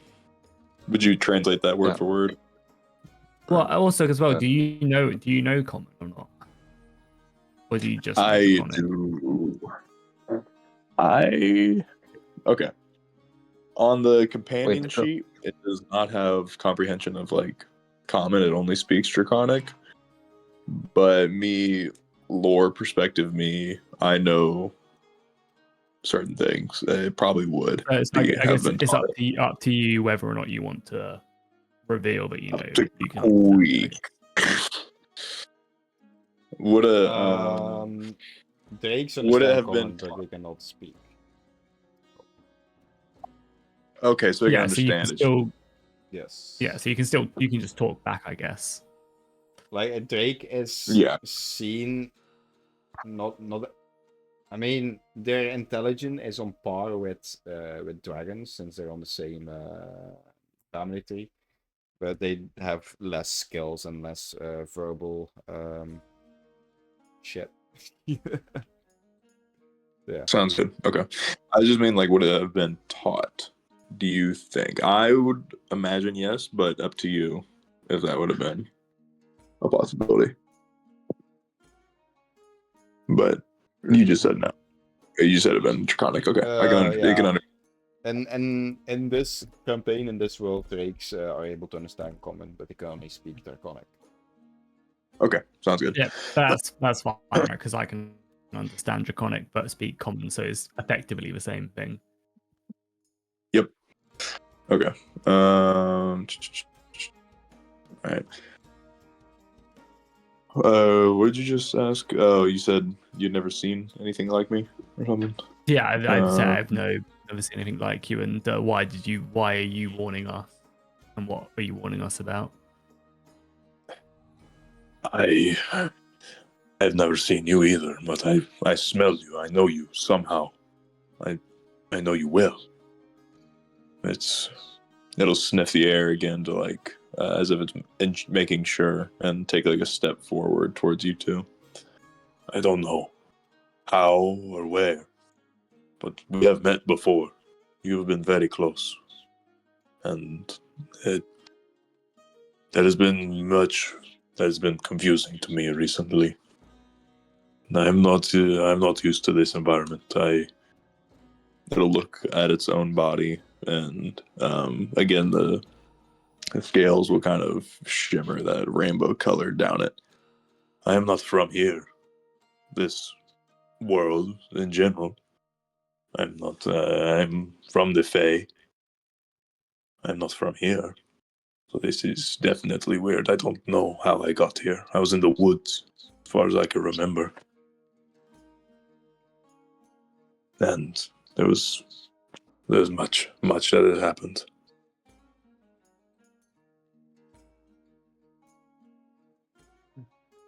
Do you have anything, obviously, being magical and stuff, Castrot? You want to pick up on that at all? I have the book, the creature book. Yeah, you know, the one we made and decided that it will forever be a book Your about law book, yeah. creatures. Yeah, the one we learned about the leech. We could check that one if you want. Yeah, I mean, it's just if anything you want to, like, because obviously you're talking about the Fae and all that magical stuff. I just wasn't sure if you wanted to, like, butt in and. You guys had Yeah, a notebook with drawings of drakes in it a couple sessions back. I think Grog has that. Not here. Oh, okay. I'm pretty sure. mostly because Castriot has amnesia before he got transported into the before he became a disembodied. Basically, he only remembers after he got released, after he came into this world. Basically, after, he has no clue how he became disembodied or what his life was pre being disembodied. He just remembers the maybe like a couple of years. Okay, So, cool. I just wasn't sure if you wanted to yeah. jump in. But if you do want to jump in and say stuff, Castor will ask, do you have you noticed anything weird about this, about the people here? Why are you so weary of everything? Flavia's also going to continue on to that and just be like, and how did you find yourself here then if you're not from this plane? I don't know. I came here. I was in the forest. I don't know how I got here. There's many magics in the Fae that could have brought me here. I don't know what, but I was with my someone. I don't know. I can't remember exactly. It is hard for me to remember. But I was in the woods, and then I was walking for days, and I find these people. They make some sense. They're useful. They have food, and then, but I don't trust them. They're confused too. I found these. There was a what do I call it? Hold on. Notify. There was this man. He helped me. He gave me some food when I first came here. He was woodworker of some kind. Broke trees or something. I don't know. Why don't you trust anyone? They Why are are all you- confused too. You cannot trust someone if they don't even know why they are here. I talk to them. They say, "Oh, refugees." I cannot get a good answer or understand what they mean. Refugees from what exactly? Or- Yes, Yeah. What do you mean they don't know how they got here? exactly. That is my question. They don't even know. How could I trust them? Yeah, Flavia Well, will just like give Casper a look. They definitely know though. So. I was they under are the impression they did. no, they are effectively refugees from the Neneador Empire. Okay, I misunderstood. It's fine. Backtrack. Didn't happen. I just trust them. How can you trust someone you do that just is out in the middle of woods? They are running from other things. They are all self-interested. Yes, I mean, you're in the middle of the woods, so you know. yes. I would not trust me either if I were you, but you should. Why should we? Because I say so. But you really should trust me and not trust anyone else. Does that make sense? Mm. Sure. Good. Yes, makes so much sense. You can tell there's like a flicker of it's messing with you in its eye, but it kind of flicks its tail a little bit. I'm trying to read the notes you sent me quick right now. Sorry. Finally. But this man, I need to find him again. He helped me, and I do not forget that. That is my people. And if you would help me, that would be great. What man are you looking for? He was woodworker. What is word? Carpenter, I think. That is what I would call it. He helped me. He fed me whenever I was in the woods. I could not catch anything. There was too many things out here. I need to help him. I need to find him. Is he not here at camp?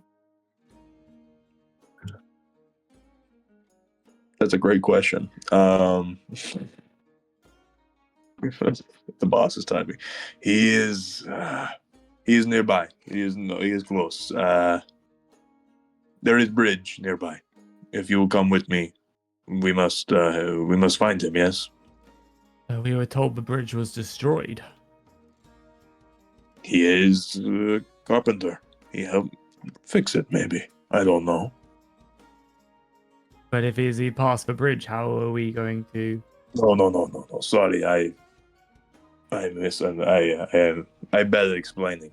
He is close. He's on our side, but he's near the bridge. Flavia will like look around and see that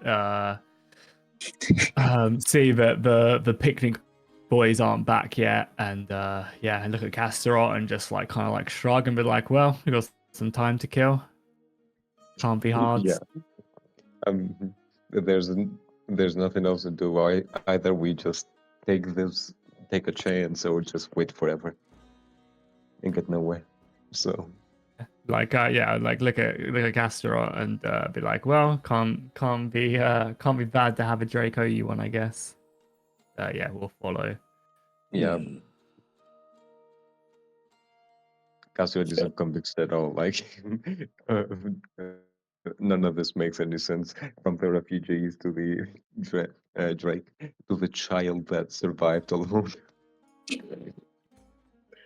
Hey, the But- Drake's confused too. He doesn't know what's going on. But this is like the only lead right now, so he will follow it. My bad. I was misunderstanding my instructions, yo. We got there though. We got there. All right. You guide them to not a man, but a woman. A grizzled human woman. She is the clan's carpenter, and she's standing right next to the bridge. Mm. There is. The Drake will kind of walk up to the carpenter. It seems a little bit less apprehensive around this lady than it does around the rest of the people, and it'll kind of like sniff her a little bit and then look over at the other two. Not really saying anything, just looking.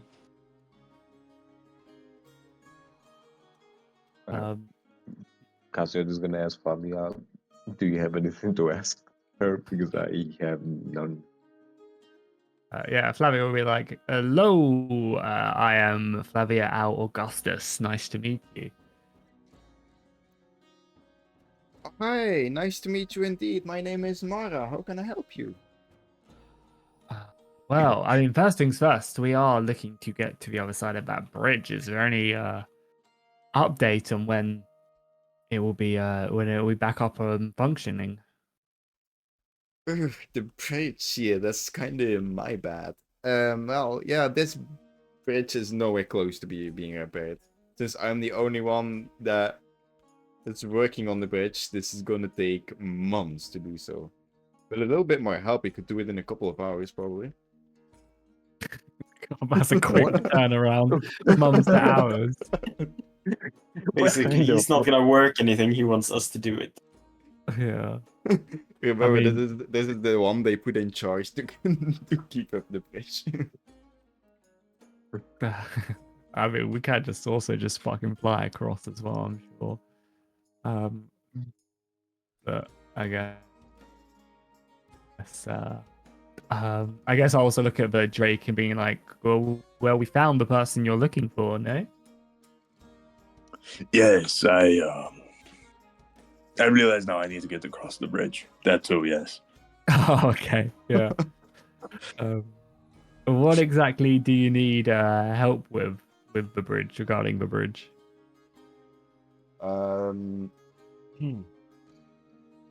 Well, two things really. I need a convenient amount of tin logs, and help with repairing the bridge itself. As you can see, it's a very deep cavern, so we need to do it with at least this convenient amount of people. The refugees of this camp also need to get across this bridge, right? Not necessarily, no. But it is the other side. It's our hunting ground, so as long as we cannot cross it, So, we yeah. don't have any meat. We currently are So, yes. surviving on vegetables. So yes, you. So instead of you all fixing the bridge, you were waiting to start this. No, not waiting. I was observing how Waiting. to repair the bridge.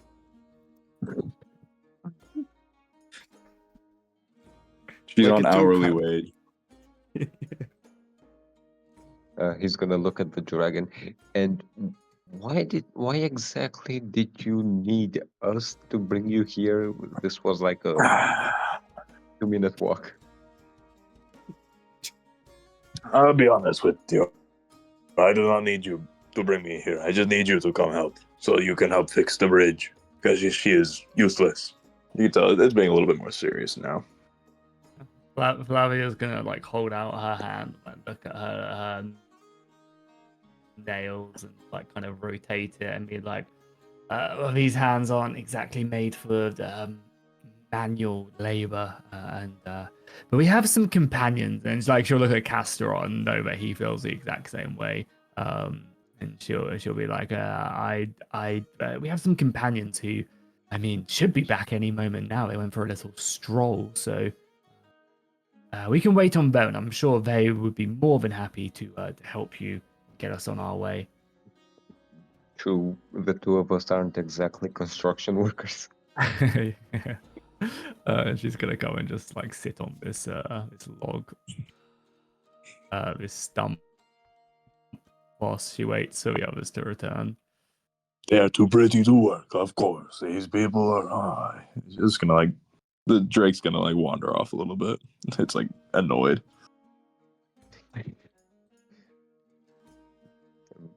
Castriot is just going to get more and more frustrated. He's his glowing purple eyes squinting every time he looks at a new person, just irritated that everyone has been more and more redundant than the other one. Alright, you guys Yeah, and I guess wait. wait. You guys wait for about an I was gonna hour. say yeah, so we'll wait. Yeah. And yeah, the other guys return after their quest for the seeds.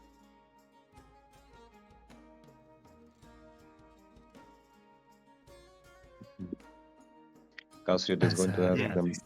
I hope you guys got something more than we did. Oh, that was a nice stroll in the water. And did you get any? long? Yeah, we got a bunch of rats for dinner. I'm gonna starve. Anyway, guys, now that you've finally returned from your picnic, your stroll, this lady over here needs some help with the bridge, Oh. and me and Castaroth were unable to help out. Your skill set's probably better suit her needs. They are too lazy. They are too lazy to help. The Draco is like sitting just out of eye shot. And I'll walk over. Say that. It doesn't know that anyone can understand it. It's just protesting. How many people are there in our group? Completely? 6? Now 5. or Yeah, 5 at the moment, right? in And then total. Tim. If I cast 3 and Swedish cast 3 on fly on 3 people, and Swedish cast fly on 3 people, we can just fly over the chasm and just get to the other side. Tiny issue. I don't have the fly spell. You don't? No. Oh, And it might also Cast take it on away this. some of the story that Queek maybe have set up. Fly, you Yeah. fools. fly. Fly, you two. I can. Do you have a smithy? I can do nails or other. We don't really have a smithy. I don't know if you ever looked around, but this is not really a place for a smithy. So how are you gonna fix a bridge? Well, a rope and logs, that's all we need. That's how we made this bridge in the first place, and that's probably how it broke, but yeah. I don't work with wood that much.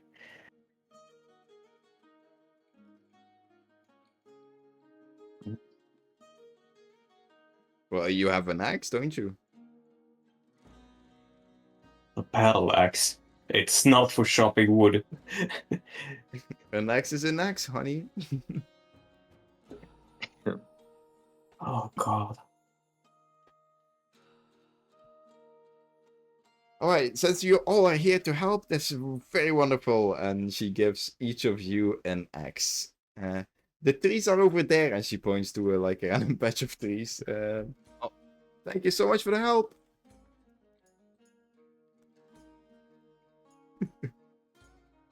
Cassius is gonna look at her and then turn to the group and say, "And you people wonder why I'm a sociopath." I understand you more and more now.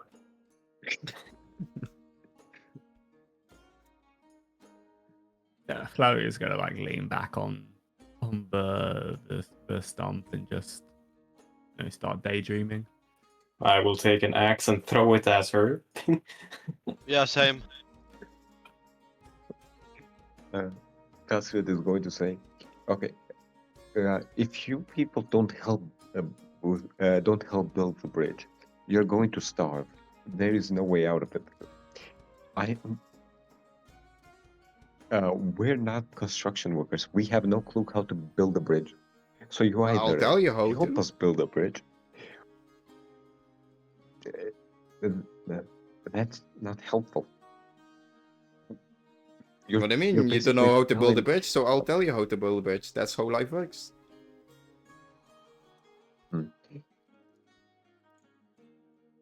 we're 6 people.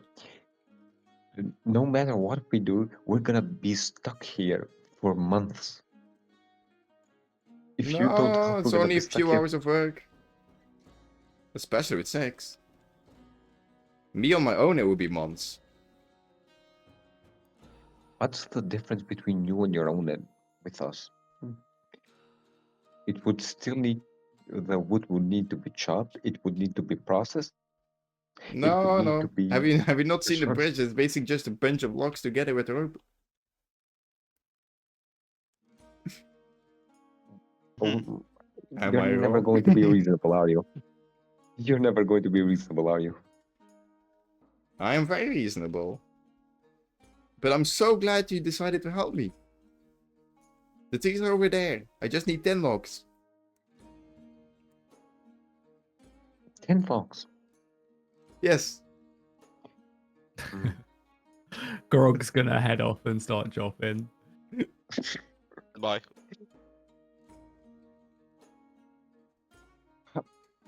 Now the math doesn't make sense why you're taking so long to build it yourself. Like I said, I was dragged observing how to build Castriot it. away.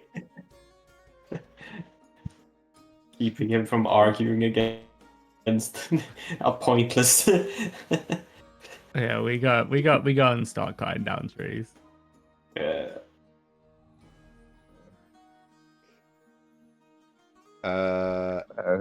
Yeah. Castriot So- is just, Mhm. yeah, you're just gonna go chop the goddamn tree down and bring it to her. And like there's no other way. It doesn't, I don't even know what's going on.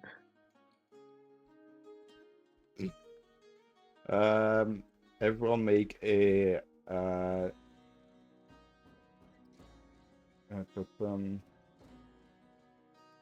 a strength check. So an athletics check with a DC of 10 to see if you're able to Athletic fell the check? tree. A strength I get check. an advantage because I'm used to having an axe. Sure. Yay. Oh. 11. 19 plus I'll save it for. I 21. should probably have stayed there, but yeah, I'll take my natural one and Castor. I can give it 19. It's either it's 0 for me, 0 still some. It's not a shame. Yeah, 21 for me. I could Oh, that's technically. cheat.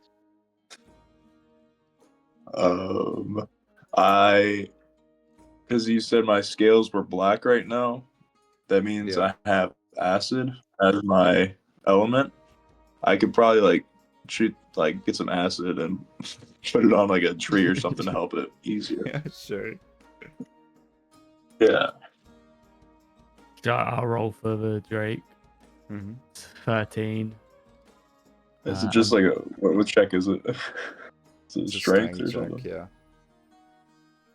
Strength check. Okay, that's a +3 to whatever that was. So yeah, you rolled a Wait, 16. Plus. And then that's good. Grog as well. Yeah, Grog rolled a 20 something. Alright, Everyone? so that's altogether. Yeah, that's enough.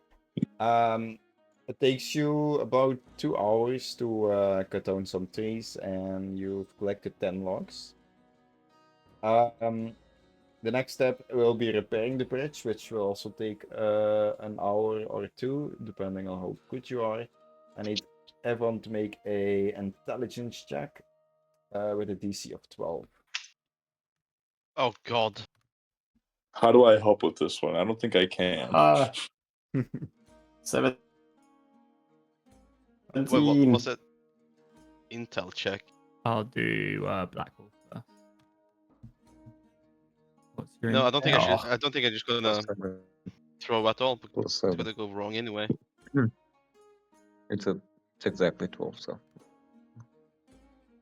That'll be up. Rolled a Oh, five. 2 5s. What it- Not just Swedish and Black will pass.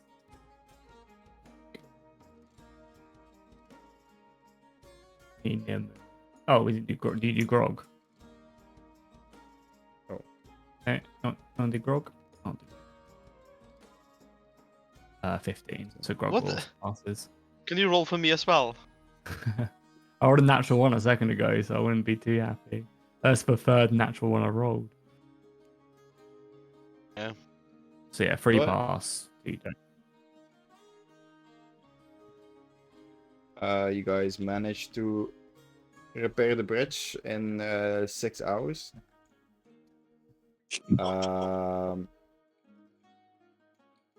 Something that the carpenter thought was gonna take months, he did in 6 hours. And he was doing the That heavy said, lifting, huh? when you look at the bridge that you repaired, it looks very janky. Since this is the first time you guys ever built a bridge, you're pretty sure if you put any more weight on than your average human, that bridge is gonna collapse. But nonetheless, the carpenter checks the bridge and says, "Oh, it's perfect. It's gonna hold for so many days. It's gonna hold for years to come. I won't have to do any backup checks anymore. Thank you so much for the help." I want you to walk on that bridge by yourself, or you're going to die. No, I think I'm good. I'll just sit here observing the bridge, as that's my job. That's what they told me to do. Mhm. Um, I can kill her now, right? I'm allowed to kill her. So the sun is going under. While you guys were building the bridge,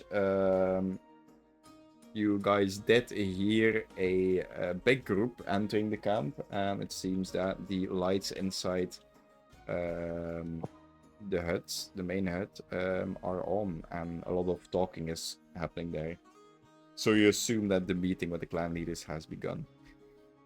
The sun is going under.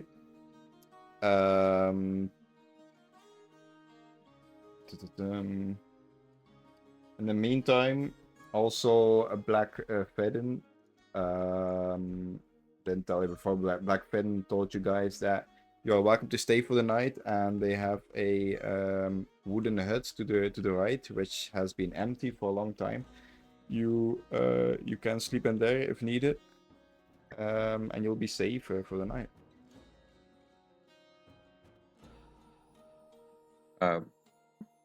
Yeah, Casred is going to go into the fucking thing, and then cast invisibility and go sneak into the clan leaders meeting. Does invisibility have a time limit? The spell. I think it's an hour. Yeah, it's a long time. Oh yeah, Yeah, it's it's an long hour. enough. Yeah. So what does the rest do? You guys go to the shack, or I think I will suggest that if we are to rest here, it should only be a short rest, and we should make haste. Like we shouldn't linger. Time is of the essence, and like we should, like, it's even a good suggestion just to leave now after Kasserot's had like a listen in.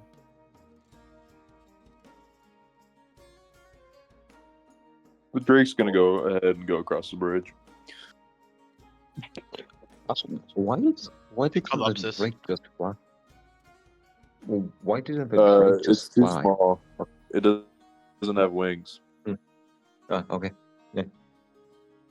A drake without Yeah. wing. What do you guys think Yeah, we should do? It's like a big lizard right I now. think we should just cross the bridge. Like, obviously it's nighttime, we're tired, we've just been working and stuff, so I don't know, we'll probably get like exhaustion maybe if we don't rest. Is just a thing as well, something to keep in mind, right?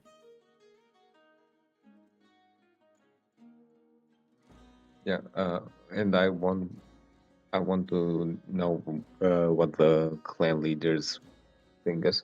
If you can, I can just sneak into like an hour, and then if there's nothing, we can either rest or just beat it. Either way.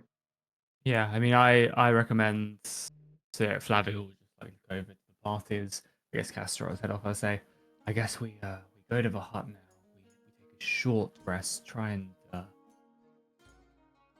regain some semblance of energy after that long day. She like looks at like a chipped nail that she has after rolling a natural one trying to hit down the tree. And then we head out because as I mentioned, I think I've told everybody now about us being hunted. Yeah, yeah. By the Phoenix Patrol, whatever the fuck they're called. I need to look at them again. So it's like we shouldn't then go. They, from my estimates, we're only 2 days behind us, and we've wasted a day here. So we should not. We should only rest for a short amount of time.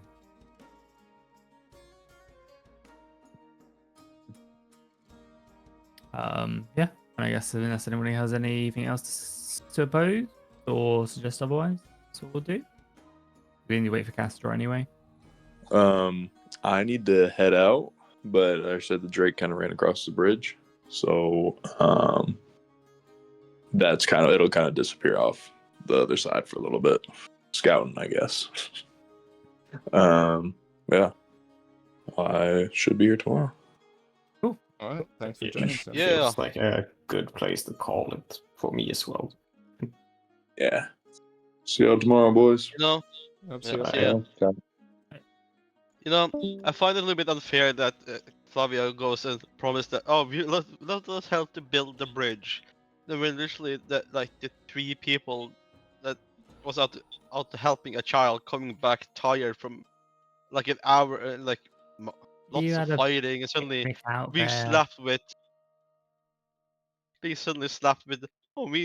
now I want you to grab this axe and chop down some trees. That's the price you pay for being part of Flavia and the Nightshade Killers. You know, Mm, I wish I was where Nightshade Jack was. the problem, the problem is that these people would rather have starved for months than fixed. Who cares? Well, well, My either soul way. was hurt. You know, when you chopped down those trees. Yes, I mean, very you true. hardly helped chopping down them trees. Thank you very much. I saw your rolls, just as bad as mine. Fair. Do we call it a night for tonight? What did you say? Do we Delete call it everything. a night? Because tomorrow is election day in my country, and I have to work a lot. We're Calling literally it here like would just be a good. meeting away from the end of the session. I'm dead tired as well, so So we can have a short and a long rest at the same time. Or do you want to really quickly do the? I assume it's just listening in on what Castor heard. yeah, Right? Or... I can Yeah. just listen. I won't Same. talk. Yeah, I mean we've gone to the hot anyway, so it's just Castor in there. So which hut was that we were sleeping in? The one on the right. Oh, the one all the way over here. How are you going to fit 5 people in there?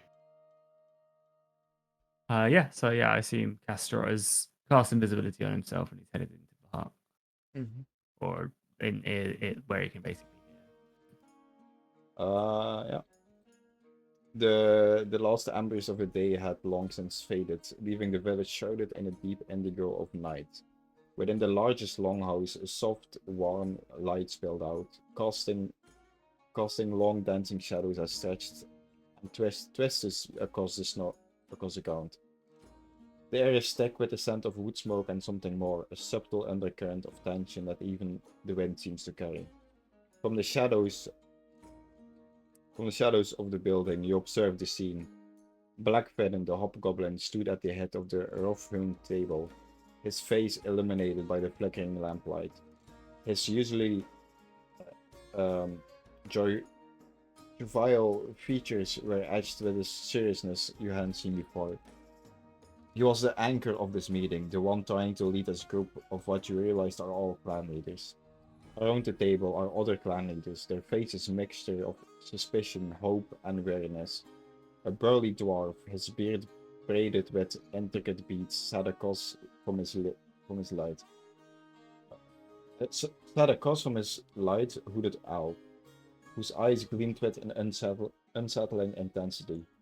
A slooped wizened gnome, his face a roadmap of wrinkles, nervously fidgets with a small, intricately carved wooden figure. Blackfeather begins, his voice low and steady. Friends, allies, we gather tonight not for feasting or celebration, but for a task that will define our future. The free lands are fractured, our people scattered. Once more I call out for a unification. A grumble of discontent ripples through the room. The dwarf slammed his fist on the table. Unite? Against what? And for what? Goldkeep is a fool's errand, a legend whispered by the desperate. The elf in a smooth, melodic voice countered. The whispers are not always lies, friend. Goldkeep, it holds the key to power, the resources we crave, the legacy we deserve. His gaze flickers towards Blackfeather, a hint of calculation in his eyes. The gnome pipes up, and his voice high and greedy. But the cost is too high. The rumors, the tales of those who sought Goldkeep and never return. He tails off, his face lost in the flickering shadows. Blackfeather's expression remains resolute. We cannot afford to remain divided. While we squabble, the Neneador Empire raids our lands, sowing discord and fear. They strike at our villages, stealing our resources and people, weakening our resolve. The Shadowfang clan, backed by the resources of Volon, grows stronger. They seek not the unity, but subjugation. They already hold sway over the Ironwood and the Stonehand clans. And even more, they recently had a Tabaxi, who were telling tales about the ways to Goldkeep. A collective gasp swept through the room. The dwarf spits on the floor. Those treacherous dogs. They would see us all enslaved. The elf leans forward, his voice dropping to the conspirational whisper. We must act swiftly, before the Shadowfang consolidate their power. Before Volon's influence spreads like a disease. Blackfeather nods, his gaze sweeping across the faces of the assembled leaders. We must find a way to convince the reluctant clans. We must find a way to reach Goldkeep. We must find a way to unite the free lands under a banner of strength, not fear. The meeting continues, the voices rising and falling, weaving a tapestry of ambition, fear, and desperation. The fate of the free lands hangs in the balance. A secret whispered in darkness, a struggle for power that would determine the destiny for all. And you are privy to it all, listening in from the shadows, knowing that your path has no inextricably linked to the fate of these divided clans and the elusive, perhaps mythical city of Goldkeep.